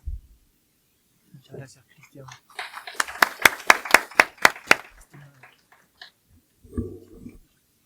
Voy a comenzar aclarando esta duda que tenía sobre lo que dije. Lo que dije fue que fue una forma de mostrar como ejemplo la realidad nacional que tenemos, que tiene que ver con este tema de tener la gente preparada para hacer las cosas y la gente preparada para demandar también al Estado, porque en un Estado que tiene tan alta rotación necesitamos crear demanda, ¿no? Y una demanda sostenida desde la sociedad civil, desde la empresa, desde afuera del Estado, para que procesos como el de Minelab se sostengan.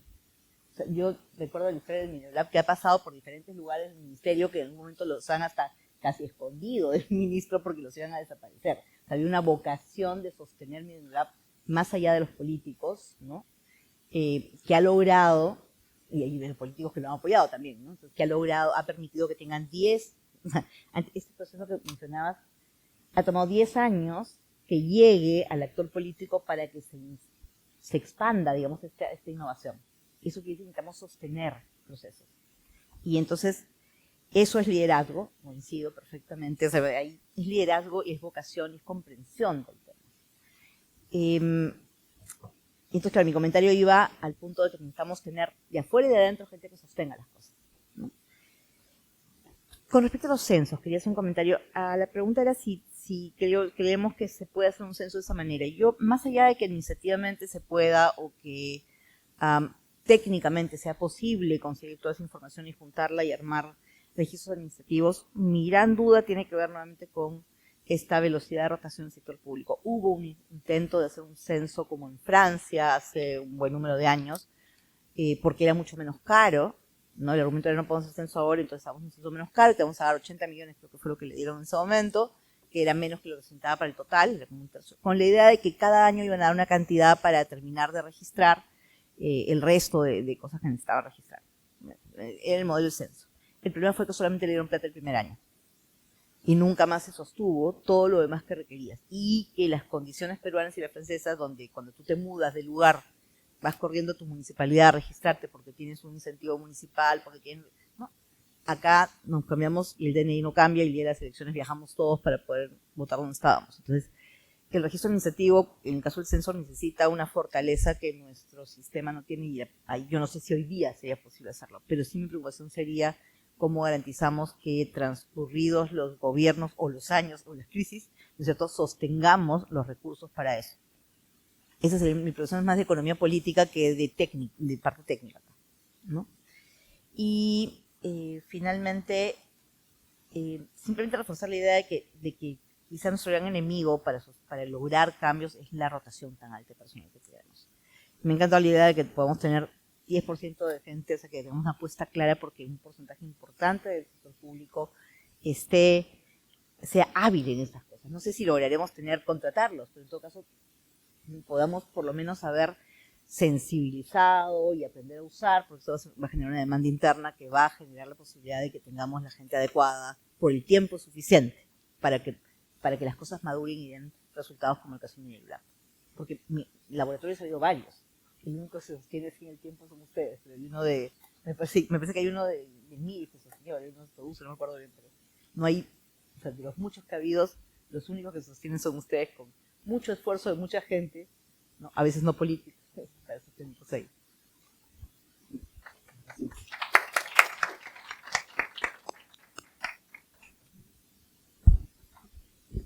Bueno, muchas gracias por los comentarios positivos de la experiencia de Minedulab. De hecho, ha sido un trabajo arduo, de largo aliento y con mucho esfuerzo y voluntad política, es verdad. Como bien dice Mayen, alguna vez nos han escondido para que no nos desaparezcan, pero es un poco irónico, ¿no? Porque lo que buscamos es mejorar la eficiencia del Estado, y qué gestor público podría no querer eso, ¿no? Pero con el tiempo hemos entendido algo, que la variable política siempre tiene que estar sobre la mesa cuando uno funciona dentro del aparato público. No podemos llorar sobre la leche derramada o esperar que la situación cambie de la noche a la mañana, sino entender que ese es un supuesto, al igual que la rotación de personal, ¿no? Entender que es un supuesto sobre el cual tenemos que construir. Y obviamente va a requerir más esfuerzo, pero es nuestra realidad, ¿no? Y son las condiciones que tenemos para mejorar o producir lo que queremos lograr como sector público. En ese sentido, nosotros desde el Minedulab hemos aprendido que comunicar el valor agregado de lo que estás haciendo en un entorno político es clave. Y mientras lo comuniques de manera más sencilla y oportuna y contextualizada, vas a tener mayor probabilidad de que tu herramienta sobreviva en el tiempo. Y hablando del uso de datos, que se entienda el valor y la importancia que trae el uso de datos para diagnosticar, para mejorar, para construir dentro de entidades tan grandes como el Ministerio de Educación. Entonces, que sobrevivan o no equipos como los nuestros, creo que nuestro principal escudo ha sido ese. Con el tiempo hemos dejado de hablar en técnico y hemos empezado a hablar en político, en ciudadano, en una versión amigable de el adorno del tecnicismo que podríamos tener en un espacio académico, ¿no?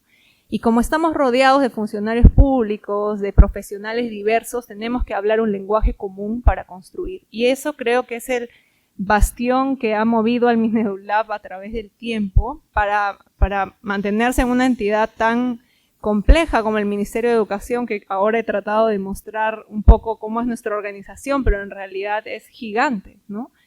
Y a lo largo del tiempo también hemos tenido vertientes políticas diversas y a las cuales hemos tenido que comunicar de manera asertiva el valor de usar los datos para tomar mejores decisiones, ¿no? Yo quería mencionar que desde el enfoque del Minedulab resonó mucho conmigo el tema de la calidad de los datos y de generar datos sin objetivo, ¿no? Nosotros que somos una herramienta que procesa la información que genera el Ministerio de Educación, tanto administrativa como ad hoc, nos damos cuenta de eso, ¿no? Que también se está sobreproduciendo en algunos datos información que luego no se va a utilizar. Y un ejemplo claro, que me duele decirlo, pero es la realidad, es el censo escolar, ¿no? Nosotros tenemos un censo que se actualiza todos los años. Y aparte de que es subutilizado, también ha tenido que hacer muchos malabares para lograr capturar esa información, y esos malabares que ha tenido que hacer reflejan un poco el contexto peruano para recolectar datos de calidad. Nosotros no podemos llegar a una escuela pensando que va a haber internet y computadoras operativas, porque lamentablemente nuestra realidad es que si nosotros aplicaríamos un censo o una recolección de datos digital, no llegaríamos ni al 30% de nuestras escuelas, incluso en entornos urbanos, incluso en Lima metropolitana. Entonces, es un reto en doble dirección. Queremos la calidad y queremos la frecuencia de la información, pero también nos enfrentamos a escuelas que no tienen electricidad y mucho menos internet. Entonces, ahí tenemos que encontrar acciones innovadoras también para tener estos datos de calidad, pero que tengan objetivo, porque si vamos a hacer el esfuerzo de recolectarlos, esos datos tienen que ser de calidad y tienen que ser utilizados. Es un deber como funcionaria pública que se utilicen, porque es un recurso público invertido. ¿De qué sirve recolectar esta información si luego no va a aportar al aparato público? Para nosotros eso es clave en Minedulab. Y de hecho tratamos de bajarle los costos a una herramienta tan costosa como una evaluación de impacto, solamente explotando ni 10% de la data que genera el Ministerio de Educación. Entonces hay mucho por hacer. Y ahí entra el tema de anonimizar los datos para facilitar los temas de acceso a información pública, ¿no? Yo creo que ese es un trabajo que ni siquiera nosotros estamos logrando cubrir, porque nosotros procesamos la información para difundirla de manera anónima vinculada a nuestros proyectos, pero hay un montón de información que todavía no es de acceso público completo, justamente por este tema de la protección de datos, que en nuestro contexto tiene sentido, pero también deberíamos buscar una solución a eso. Y bueno, finalmente, sobre las experiencias de los COAR o de los modelos GEC, que fue la pregunta específica para mi presentación, sí, nosotros podemos capturar esas buenas experiencias en otras intervenciones y repotenciarlas, pero como ya son modelos operativos viables, nosotros todavía no los tomamos. Tanto los COAR como los GEC tienen condiciones, son modelos de servicio muy particulares, tienen condiciones de infraestructura, de dotación de docentes, de dotación de materiales diferentes a la educación básica regular. Y como son servicios de alta calidad, nosotros tratamos de no tocarlos mucho porque ellos ya tienen las condiciones para lograr buenos aprendizajes. Nosotros lo que hacemos es mirar el contexto y la realidad que tiene la educación básica y sobre eso construir, ¿no? Si es posible tomar una buena experiencia de un GEC o de un COAR y trasladarla a la educación básica, pues lo podemos hacer siempre que esté sustentada en la literatura o podamos contextualizarla. Es una posibilidad. Pero lo que normalmente hacemos es ir un poquito más allá, mirar una literatura muy específica para la básica y que sea también contextualizada con los usuarios, porque quizás no hice mucho énfasis en que en la etapa de diseño no solo co-creamos a nivel de funcionarios públicos, sino nos acercamos a las escuelas para preguntarles cómo podemos mejorar la herramienta, ¿no? No solamente en escritorio, nosotros desarrollamos un Expande tu Mente, sino que luego vamos a la escuela y le decimos, mira, esta es la herramienta, eso estoy pensando, por favor dame retroalimentación porque tú vas a ser el principal ejecutor de esta actividad, ¿no? Y sobre eso seguimos puliendo e iterando para que la innovación pues sea pertinente y logre el objetivo deseado. Eso es todo. Gracias. Bueno, para terminar, 2 o 3 cosas. Primero, volver a agradecerle mucho a Cristian, a Mayen, a Karen por haber aceptado la invitación. Creo que ha salido bastante redondo, si yo tuviera que opinar sobre lo que ha sido esta noche la conversación. Agradecerles a ustedes por haber venido, por haber estado, a Marilia Cruz por haber hecho posible este evento en varias dimensiones, y mencionarles brevemente que desde la Escuela de Gobierno y Políticas Públicas de esta universidad estamos tratando de colaborar en lo que se puede, y para ello tenemos un proyecto de un observatorio de gobernabilidad y democracia. Ahí tienen el QR por si le pueden dar una mirada, y que afuera nos esperan un café y unos bocaditos dada la hora de la noche. Muchísimas gracias y hasta una próxima oportunidad.